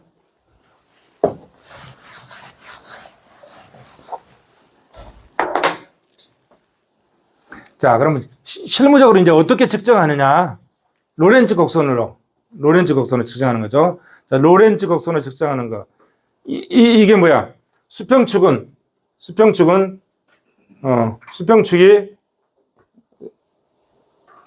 횡축이죠. 횡대. 수평축. 누적 가계 소득, 누적 가계 비율, 수평축은. 수직축은 종축이죠. 수직이 종축이니까 누적 가처분 소득 비율, 소득이잖아요. 누적 가처분 소득 비율, 누적 가계 비율 이렇게 나타났잖아요. 그래서 원점에서 출발해서 B점까지 이 대각선 완전 평등선. 자, 로렌츠 곡선은 이제 이렇게 휘어진 이거잖아요. 반달 모양으로 휘어진 게 로렌츠 곡선이죠. 로렌츠 곡선. 이 평등선에서 멀어질수록 불평등이 커지는 거죠. 멀어질수록 커지잖아요. 멀어질수록 커지는 거지. 이 로렌츠 곡선이 이 대각선에서 멀어질수록 불평등도는 커진다. 그것을 수치로 측정해낸 것, 그것이 뭐죠? 진위계수죠, 진위계수. 그래서 전체 삼각형 면적분의 이 로렌츠 곡선 면적, 이게 진위계수잖아요.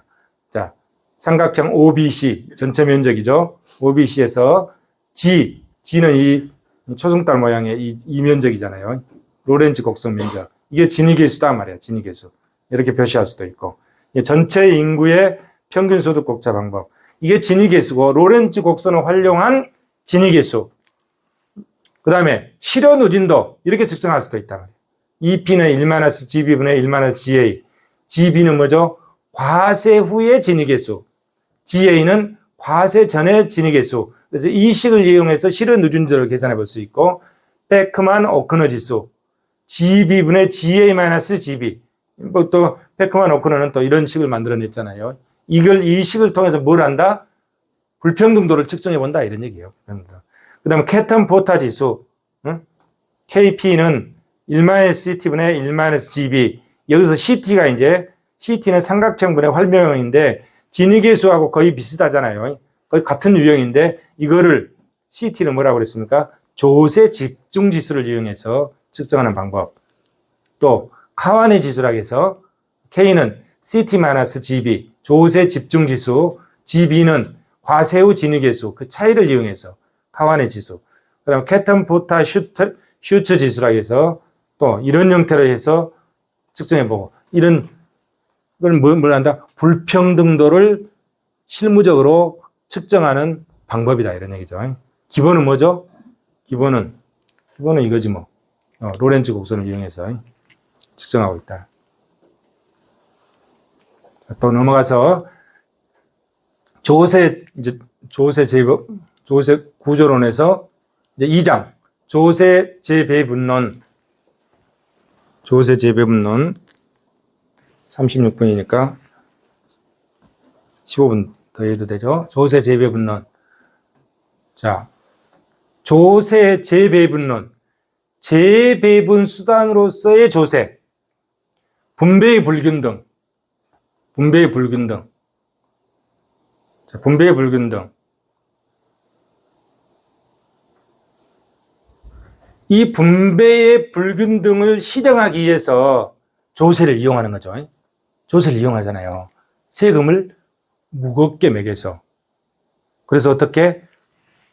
가처분 수준의 격차를 줄여주는 것. 그것이 뭐라고 했죠? 수직적 공평성을 달성해 준 거다. 그 수직적 공평성을 달성해주는 수단이 뭐다? 조세다, 이래. 조세다, 이래. 조세다. 그래서 이 조세는 누진세 제도에 의한 조세는 뭐다? 수직적 공평성을 뚜렷하게 나타내는 거지. 재분배 효과를 뚜렷하게 나타내 주는 거잖아요. 이 조세라는 거는. 그죠? 그 얘기예요. 그 얘기. 조세. 자, 조세. 그러면은, 자, 조세, 그 불평등도를 해소하는 방법은 조세만 있느냐? 그렇지 않죠. 조세도 있고, 경비를 통해서, 정부가 재정을 지출을 통해서 불평등도를 해소해 줄 수도 있는 거죠. 이렇게 조세는 돈이 정부에 들어오는 측면을 이용해서 불평등도를 해소하는 방법이고, 정부가 세금을 걷어서 돈을 쓰면서 불평등도를 해소하는 방법이죠. 그게 경비지출이죠. 경비정책, 재정지출이죠. 재정지출. 그 다음에 최저임금제를 통해서, 교육제도를 통해서, 금융제도를 통해서, 기타 사회정책적인 수단을 통해서 불평등도를 해소해 줄 수 있다. 이런 거죠. 그죠? 그 중에 대표적인 게 뭐다? 조세다. 아주 강력한 거죠. 조세가. 아주 강력한 거다. 그래도 여러분들은 한 달에 1,000만 원 벌겠습니까? 1억 벌겠습니까? 1억 버세요. 1,000만 원 벌어서 100만 원 소득 내고 900만 원 밖에 안 남잖아요. 1억 벌면 4,500만 원 세금 내고 5,500만 원이 남잖아요. 여러분들 세금 많이 내야 돼. 응? 많이 내라고, 세금을. 많이 내게끔 내가 목표를 잡고, 그리고 세금을 낼 때 막 부정과 비리로 막 어떻게 탈세하고 이렇게 살 필요가 없어. 법을 지키면서 객관적으로 하게. 그것이 오래 가요. 부정과 막 부풀려가지고 망한 회사가 어디요? 대우 금융중시였잖아요. 세계는 넓고 할 일은 많다. 그냥 자산이 이것밖에 없는데 자산이 이만큼 있다 해가지고 대출 뻥튀기로 받아가지고 그래서 다 망해본 거 아니야. 그런 식으로 살면 안 된다. 응? 그런 식으로. 중진국 대상의 기업들이 이제 그런 경우들이 많지. 근데 선진국 기업들은 그러지 않아. 있는 그대로. 비용은 비용대로 처리하고 수입은 수입대로 처리하고 있는 그대로. 예? 투명하게 갈 필요가 있다. 그래야 직원들하고 사장하고 사이도 좋은 거고. 그렇게 하면서 그래야 국가도 좋은 거고 여러분들도 좋은 거야. 근데 뭔가를 숨기고 뭔가를 편법을 쓰려고 하잖아요. 너무 복잡해. 그리고 내 머리가 너무 혼돈스러워. 응? 그럼 거기에 행복이 없는 거야. 일에 대해서 만족감이 없는 거야. 너무 피곤한 거예요. 그럼 오래 못 살아. 오래 못 살아. 여러분들 100살까지 살아야 되는데 그러면은 70까지밖에 못 산단 말이야. 오래 못 살아. 그러니까 투명하고 객관적으로 이렇게 하다 필요가 있다. 그러면서 세금 제일 많이 내야 된다. 이런 목표를 가지고 하다. 이렇게. 자, 한 사회의 재분배 효과, 소득 및 부의 분포 상태의 변동. 쭉 한번 보죠. 소득공제를 통해서 재분배 기능을 한다. 당연하죠. 소득세는 뭐라고 그랬습니까? 인세야, 인세. 물세가 아니고 인세. 자, 가계 측면에서 여러분, 자, 이걸 설명하니까 또 그리게 되네. 이게 자꾸 그리게 되죠. 이게 기업이고, 이게 가계야. 가계. 자, 시장이 이렇게 구성되어 있잖아요. 시장이. 예? 시장이. 이건 가계야. 개인이잖아요. 개인. 개인. 자, 이쪽 측면에서 바라보는 것. 이쪽 측면에서 바라보는 이 인세야, 인세. 이쪽 측면에서 바라보는 거. 이게 물세야, 물세. 다 그런 건 아니지만, 일반적으로. 여기는 인세야. 그러니까 소득세도 인세야. Y는 C 플러스 S. 그 다음에 지출세도 인세야. C는 Y 마이너스 S. 이거는 지출세잖아요. 지출세도 인세고, 소득세도 인세야. 인세라는 게 뭐죠? 사람 인자잖아요. 사람 인자. 사람 인자. 사람에 대해서 세금을 부과하는 거예요. 그렇기 때문에 어떻다? 사람에 대해서 공제를 해주는 거야. 그게 소득공제야, 소득공제. 이 소득공제를 통해서 뭐다? 부의 재분배 기능을 한다, 이런 얘기야. 그죠? 그런 것들이 구체적으로 이제 법에 나와 있는 것들, 이런 것들이 있다, 이런 얘기죠. 재분배 기능을 한다. 소득공제가. 기초공제, 배우자공제, 뭐 부양가족공제, 뭐 여러 가지 종류들이 있잖아요. 이 소득공제. 소득공제가 소득세의 재분배 기능을 담당하고 있다. 이것만 알면 돼요. 그 다음에 세액공제. 세액공제. 소득으로 공제하는 거야. 세액으로 공제해 주니까 얼마나 커요. 근로소득세액공제. 근로자는 너무 유리지갑 투명하잖아요. 근로소득세액공제를 해준다. 이것도. 이 세액공제도 소득세의 재분배 기능을 담당하고 있다. 이런 얘기요. 구체적인 방법은 밑에 이렇게 있다. 이런 얘기고. 그 다음에 세율. 어떤 세율을 채택하느냐. 재분배 기능이 있죠. 누진세 제도. 확연한 재분배 기능을 갖고 있는 게 누진세 제도잖아요. 조세가 재분배 기능을 담당한다고 그랬죠.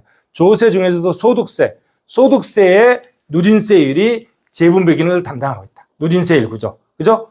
세율. 그래서 세율 구조를 어떻게 설계하느냐에 따라서 재분배 기능을 담당하게 하느냐, 담당하지 않게 하느냐. 누진세로 하면 담당하고 역진세로 했다. 그러면 재분배 기능에 역행하는 거잖아요. 세율 구조를 어떻게 하느냐. 비례세로 했다. 그러면 뭐 재분배 기능은 별로 없는 거지. 그런 형태. 우리나라는 7단계 누진세 제도를 채택하고 있다. 세율 구조. 세율 구조는 첫 시간에 설명했었죠. 자, 소비세. 소비세는 어떻고? 쭉 가죠. 뭐 자산세는 어떻고? 쭉 가죠. 또 보유세는 어떻고? 쭉 가죠. 여기서 이제 하나만 더 보고 갈까요?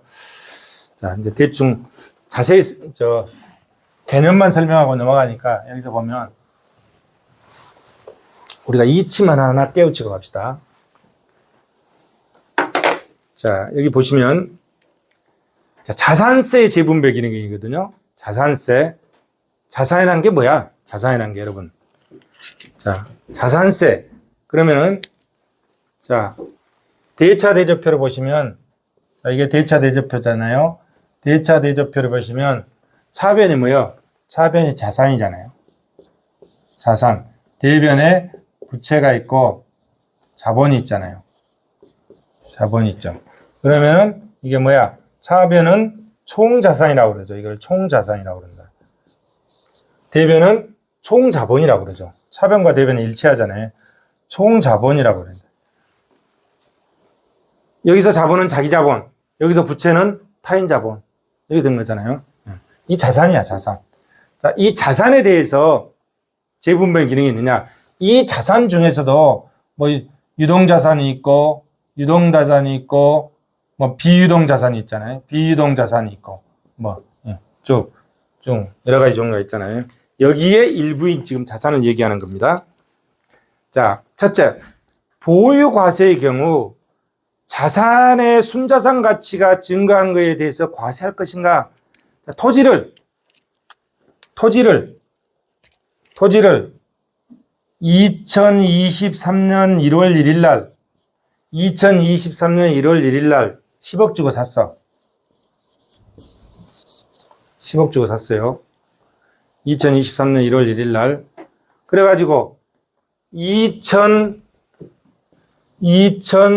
12월 31일 날 토지 가치가 8억으로 떨어졌어.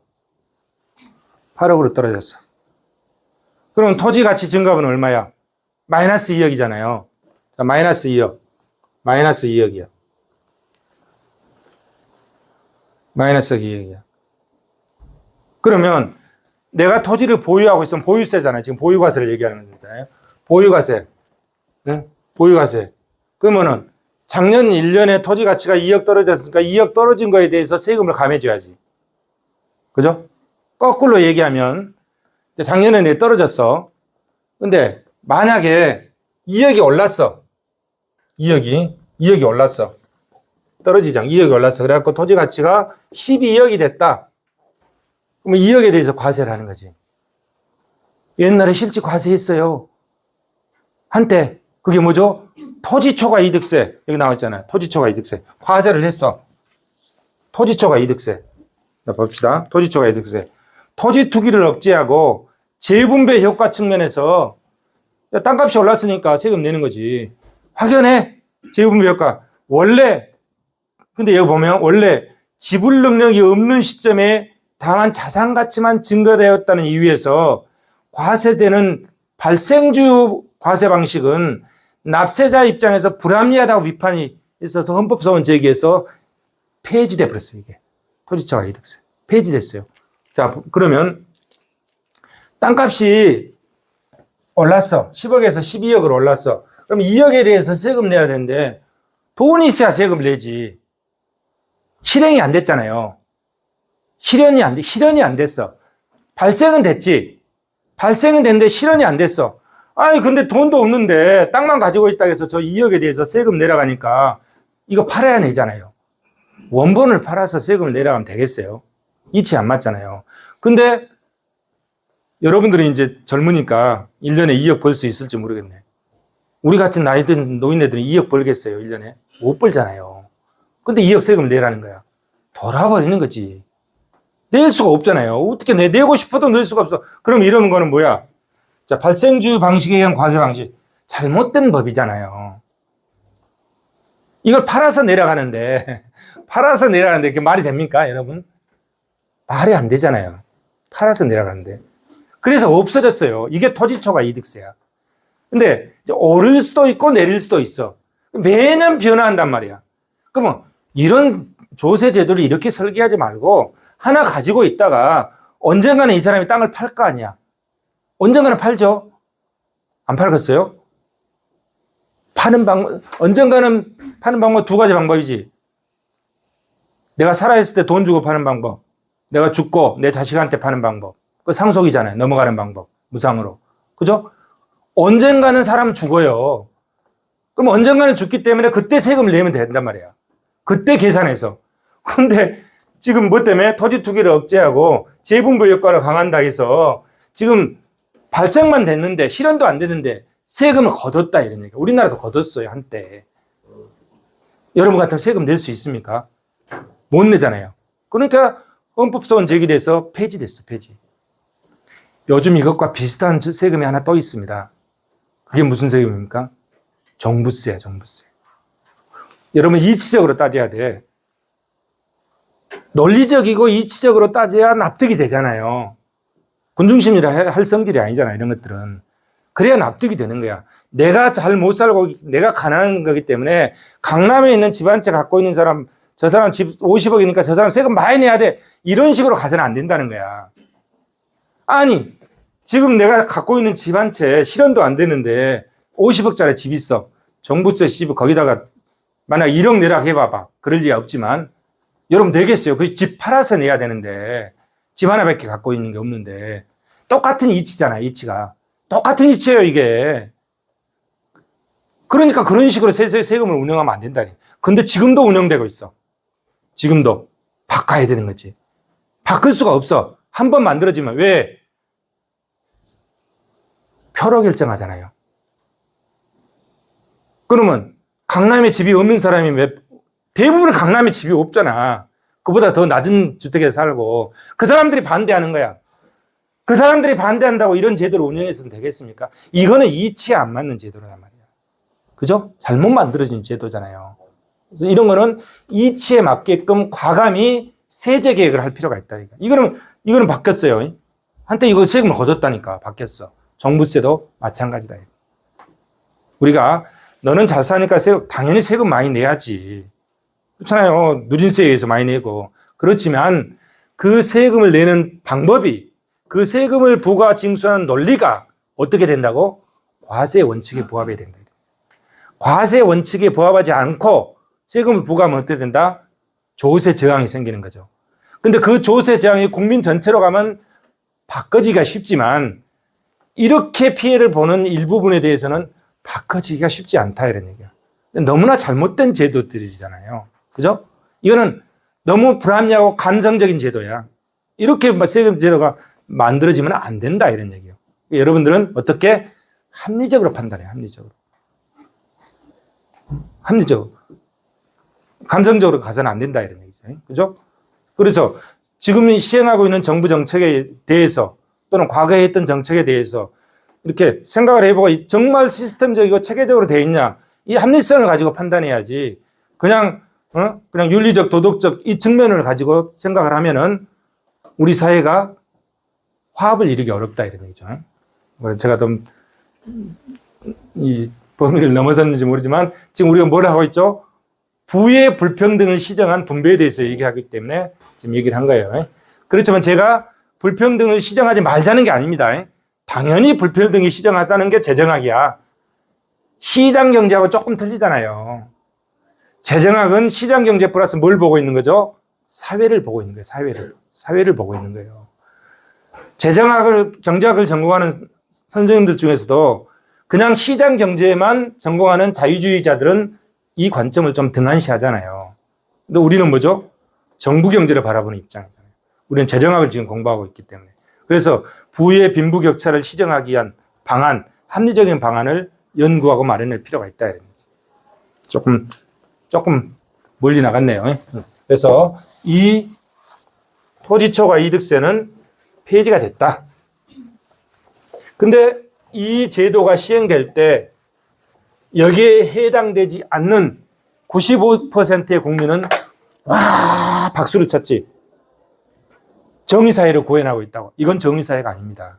잘못된 제도잖아요. 이런 것들은. 그래서 그런 것들 여러분들은 합리적이고 객관적으로 바라볼 필요성이 있다. 이런 얘기죠. 자, 자산과세죠. 자산과세를 통한 재분배 효과를 보는 건데 양도소득세 중에 주식에 대해서 과세를 안 하고 있다가 이제 이 금액 이상인 것만 지금 과세를 하고 있는 것 같아요. 네. 자, 우리나라의 경우 실물 자산에만 적용하고 있는 양도소득세가 있다. 증권의 양도차익에 대해서는 대주주 외에 비과세하고 있어 이것이 분배적 불공평의 큰 요인으로 작용하고 있다.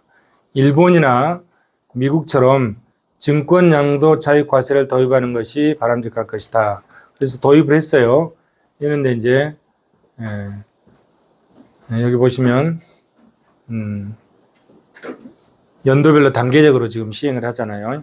근데 이 이후에 이게 작년에 제가 뽑았던 자료인데 올해 자료를 지금 업데이트를 못했습니다. 또 바뀐 내용들이 또 있을 거예요. 어떻게 바뀌었는지는 여러분들이 확인해 보시면요. 세금 내는 게 맞잖아요.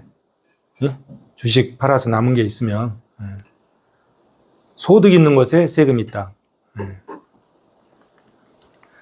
세 번째 이제 상속세. 상속세는 자산 단계에서 미과세된 부분을 포함한다. 아까 말씀드렸듯이 토지초과 이득세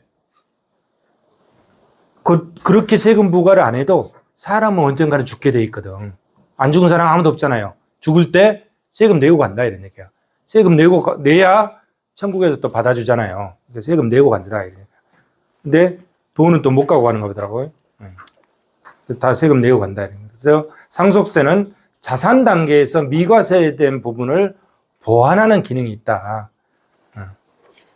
그래서 보니까 우리나라 상속세가 한 1.9% 된 것 같아요. 그러니까 400조 중에 1.9% 정도가 상속세야. 미미하잖아요. 2% 정도니까. 2020년 기준으로 봤을 때. 그래서 재분배 효과가 미미하죠, 사실은. 상속세가 미미하다, 이런 얘기예요.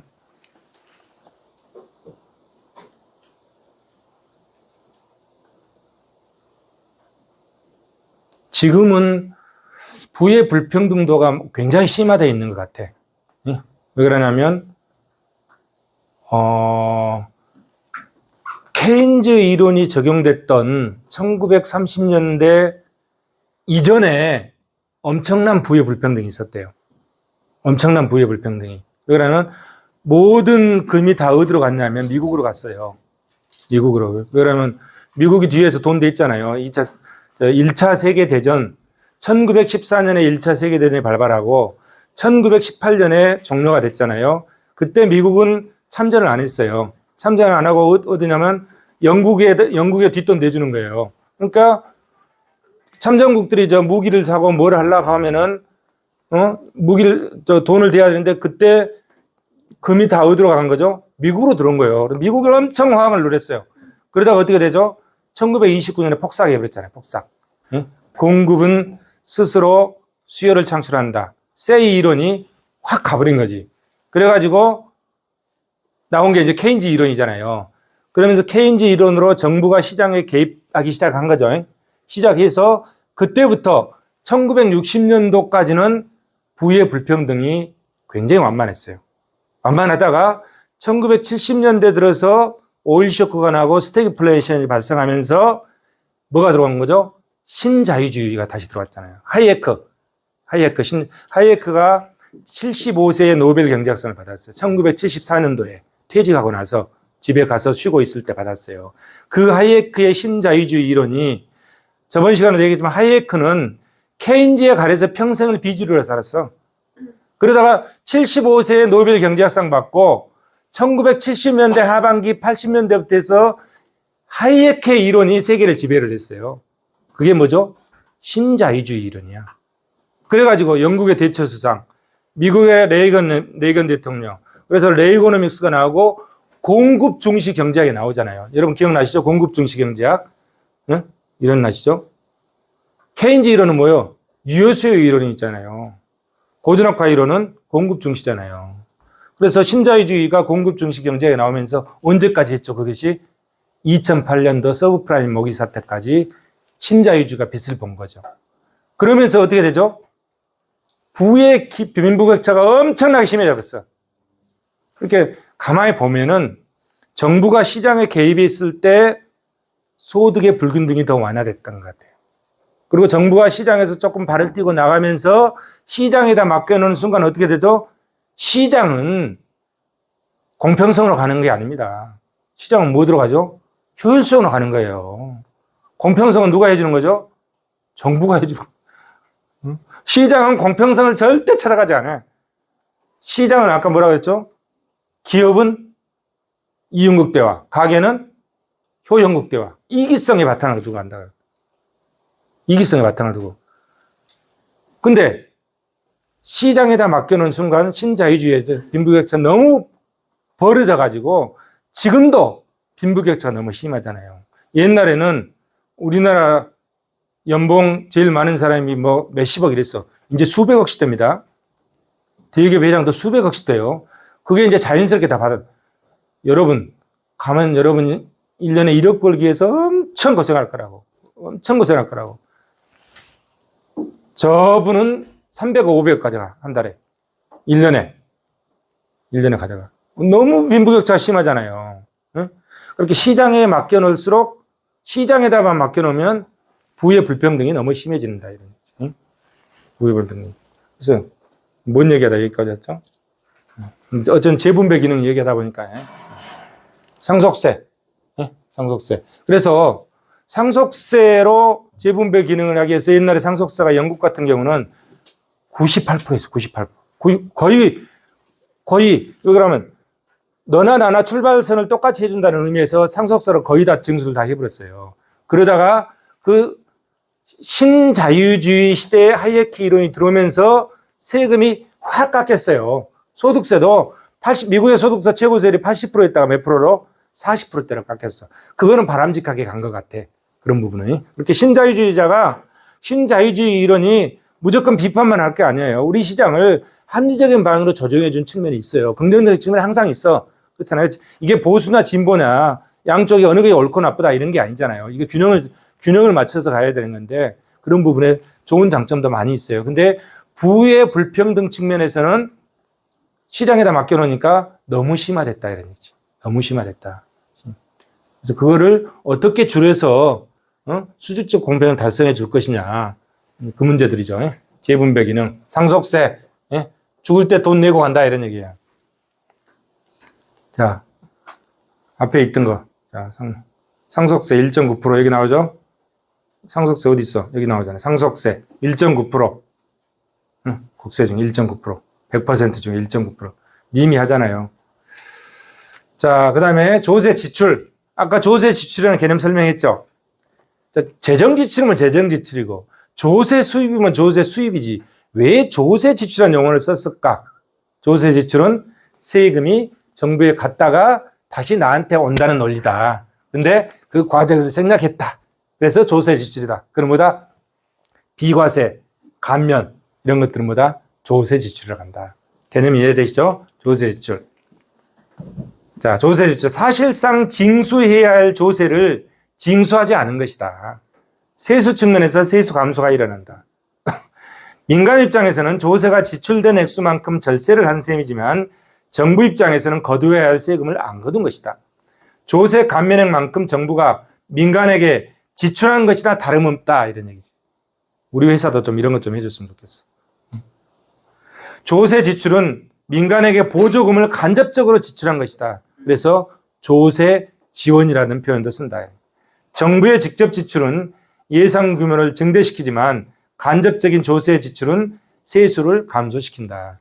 이걸 합리적으로 조정할 필요가 있을 것 같아요. 우리나라가 개발도상국일 때 경제 발전을 위해서는 이런 것들이 굉장히 필요했었죠. 근데 그때 만들어 놓은 조세 감면 규제법 등에 의한 이런 제도들이 제대로 정비가 잘 안 되고 있는 부분도 있는 것 같아요. 그래서 이 조세 지출은 어떡하죠? 정부 예산 편성할 때 국회에 보고를 합니다.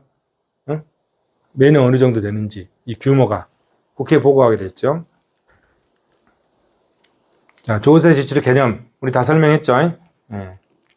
개념만 이해하시면 되죠, 뭐. 설명했죠. 자, 조세 지출의 목적. 첫째, 투자의 촉진과 자본 축적, 개발도상국 시대죠. 경제 발전을 위해서 필요했다, 이런 얘기, 이런 것들은. 더 열심히 했을 거 아니에요. 더 열심히 하는 사람한테는 이런 특혜를 주겠다, 이런 얘기야. 그래서 얼마나 더, 우리 선배들이 얼마나 열심히 했어. 그래서 우리가 지금 있는 게 아니에요. 둘째, 교육, 국민보건, 사회복지의 실현, 이런 것에 조세 지출의 목적이 있다. 조세 지출의 목적. 조세 지출은 일종의 세원 탄리 현상에 불과하다. 즉, 포괄적인 소득세 과세 표준에서 이미 탈세, 실물 경제 활동에서의 측정이 곤란하다. 양도소득세, 귀속소득, 지하경제, 이런 것 다 이미 그 세원은 빠져나가 있으며 조세 감면 조치로 말미암아 거둬들여야 할 조세가 징수되지 않음으로써 세원이 다시 한번 탄로됨을 써리는 지적하고 있다. 비판.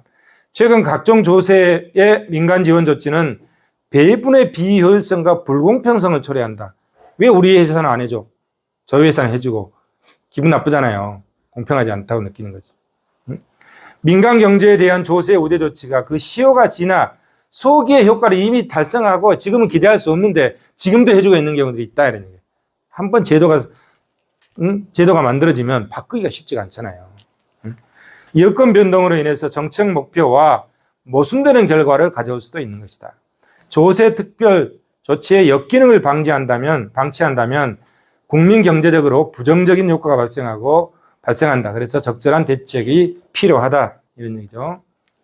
자, 조세 지출의 형태, 직접 감면, 소득공제, 세액공제, 국공채 및 예금이자에 대한 비과세, 특수법인 및 공익법인에 대한 면세, 전략산업에 대한 조세 유예, 이런 직접 감면 조치들. 이게 다 조세 지출이에요. 간접 감면, 각종 준비금 제도와 특별상각 제도 이런 것들은 간접 감면에 의한 조세 지출 형태다. 자, 조세 지출의 추세. 미국의 경우 첫째, 개인소득세 인적공제로서 쭉 하고 있고, 둘째, 소득공제로 쭉 하고 있고, 셋째, 장기적인 자본소득에 대해 세제를 우대하고 있다. 넷째, 투자에 대한 세액공제와 특별상각제도를 적용하고 있다. 미국 같은 경우에. 자, 조세 지출의 역기능. 자, 개발도상국 시대에는 필요했는데 역기능도 많다. 첫째, 배분의 비효율성. 조세 감면 조치를 지출 측면에서 배려하지 않는 한 민간 활동에 대한 중복 지원으로 배분의 비효율성이 있다. 제한된 재정 수입의 낭비적 지출이 발생한다. 두 번째, 조세의 중립성을 제외시킨다. 조세 지원이 장기화되면 민간의 경쟁력 향상이 둔화되고 기업 성장과 민간 경제 발전을 제외시킨다. 셋째, 조세 지원은 과세 표준을 축소시켜서 세수를 감소를 초래한다. 넷째, 과세의 불공평성을 발생한다. 우리 회사는 왜 안 해주냐고. 이런 얘기죠. 다섯째, 소득의 불균등 분배 조장을 할 우려가 있다. 여섯째, 특정 산업 및 특정 기업에 대한 조세 우대는 기업 간의 경쟁 중립성도 제외된다. 그렇잖아요. 세금을 감면해 준 건 얼마나 큰 혜택이에요. 그래서 경쟁 중립성도 제외된다. 불필요한 조세 지원은 철폐하고 조정할 필요가 있다. 자원 배분의 효율화라는 정책적인 가치가 중시되는 상황이다. 과세 중립성 명제를 조세 정책의 이념으로 조세 지출의 역기능에 대한 면밀한 검토가 필요하다. 조세 지출의 대안, 조세 감면 규제법을 조정할 필요가 있다. 법을 손질할 필요가 있다. 최저한 세제 도입, 한국은행도 세금 내잖아요. 최저한 세제로 5%인가요? 자, 국민계세주의, 소득이 있는 곳에 세금이 있다. 다 내야 된다. 근데 소득세도 실질적으로는 거의 한 45%, 50%는 소득세 안 내죠. 감면되잖아요. 이 감면 제도에 의해서. 조세 지출 예산 제도. 그러니까 이 조세 지출은 정부가 예산을 편성할 때 이 조세 지출도 같이 편성을 해서 어떻게 한다? 국회에다 보고한다. 이게. 그걸 뭐라 한다? 조세 지출 예산 제도라고 한다. 그거를. 자, 조세 지출의 경제적 효과. 자, 이 그림을 통해서 보면 경제적 효과가 좀 명확히 나타나 버리잖아요. 보세요. 가시적으로 볼 수 있잖아요. 자, 이 그림에서 보면 세금을, 이거 뭐예요? Y제죠? Y제면 옷이고, X제면 쌀이잖아요. 쌀과 옷. 세금을 부과하기 전에 예산선이 이거야. 그거죠? 예산선 AB. 여기에 나의 무차별 곡선이 이렇게 세금 부과하기 전에 이렇게 되었잖아요. 이게 무차별 곡선이잖아요. 그래서, 그러면, 자, 일반 물품세로 인한 예산선. 일반 물품세는 뭐야? 모든 품목에 대해서 세금을 다 부과했다 이런 얘기야. 그죠? 일반 물품세. 그거에 대해서 다 감면을 해줬다 이런 얘기야. 일반 물품세로 인한 예산선. 응? 요거. 자, 이거 CD. 그러니까 이게 다 감면해줬어. 아니, 일반 물품 아직 감면하기 전이죠. 일반 물품세야. 물품세를 부과한 예산선. 이렇게 돼. 그러면은 이제 예산 집합이 세금 부과하기 전에는 이만큼 됐는데, 어? 세금 부과하고 나니까 예산 집합이 쪼그라들어가지고 이거밖에 안 돼, 내 거는. 그죠? 이거밖에 안 돼. 예산 집합이 쪼그라들었잖아요. 그러면 여기에 뭐요? X제에다가 쌀에다가 물품세 부과를 감면해줬어. 쌀의 물품세 부과를 감면해주니까 이 CD의 예산선이 어떤 식으로 바뀌냐면 쌀의 물품세를 부과 안 해주니까 그냥 그 A점에 출발해서 옷에는 물품세 부과 있잖아요. 이렇게 바뀌는 거야, 이렇게. 이렇게 바뀌어. 그러면, 자, 감면을 안 해줬을 때 예산선, 이렇게, 무차별 곡선, 이렇게 됐죠? 이렇게. 쌀에다만 감면해준 무차별 곡선, 이렇게 바뀌었어. 그럼 어떻게 돼? 세금 부과하지 않았을 때 무차별 곡선이 제일 박혀 있죠. 이게 효용이 제일 크죠? 그 다음에, 둘 다 세금 부과했을 때 무차별 곡선, 여기죠? 쌀에다가 세금 부과 안 하니, 쌀에다가 세금 부과 안 해, 감면해줬죠. 무차별 곡선. 이렇게 왔죠. 그럼 어떻게? 무차별 곡선 속성, 원점에서 멀어질수록 효용은 커진다. 세금 부과 안 했을 때 효용이 제일 크죠? 둘 다 세금 부과했을 때 효용이 제일 작아지죠? 쌀에 대해서 면세를 해주니까 무차별 곡선 더 밖으로 나가죠? 그러면 효용이 더 커지잖아요. 조세를 감면해주면 어떻다? 효용이 더 커진다 이런 얘기야. 경제적 효과. 그림으로 명백히 나타나잖아요. 그죠? 조세 감면에 의한 조세 지출의 경제적 효과. 명백히 나타나죠.